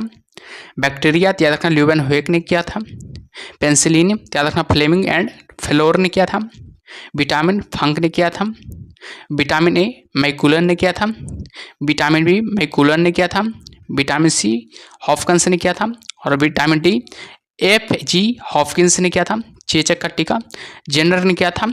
और देखिएगा आगे क्या है जो और आगे देखिएगा यहाँ पर टीबी की चिकित्सा रॉबर्ट कोच ने किया था। और स्टेथोस्कोप लेनेक ने किया था। और टाइफाइड रोवर्थ ने किया था। हृदय परिवर्तन क्रिश्चियन बनार्ड ने किया था। और क्लोरोफॉर्म हेर्सियन किया था। और मलेरिया की चिकित्सा डॉक्टर रोनाल्ड ने किया था। तो चलिए बायोलॉजी की क्लास खत्म हो गया। आप लोग कमेंट बॉक्स में बताइएगा बायोलॉजी की क्लास कैसा लगा।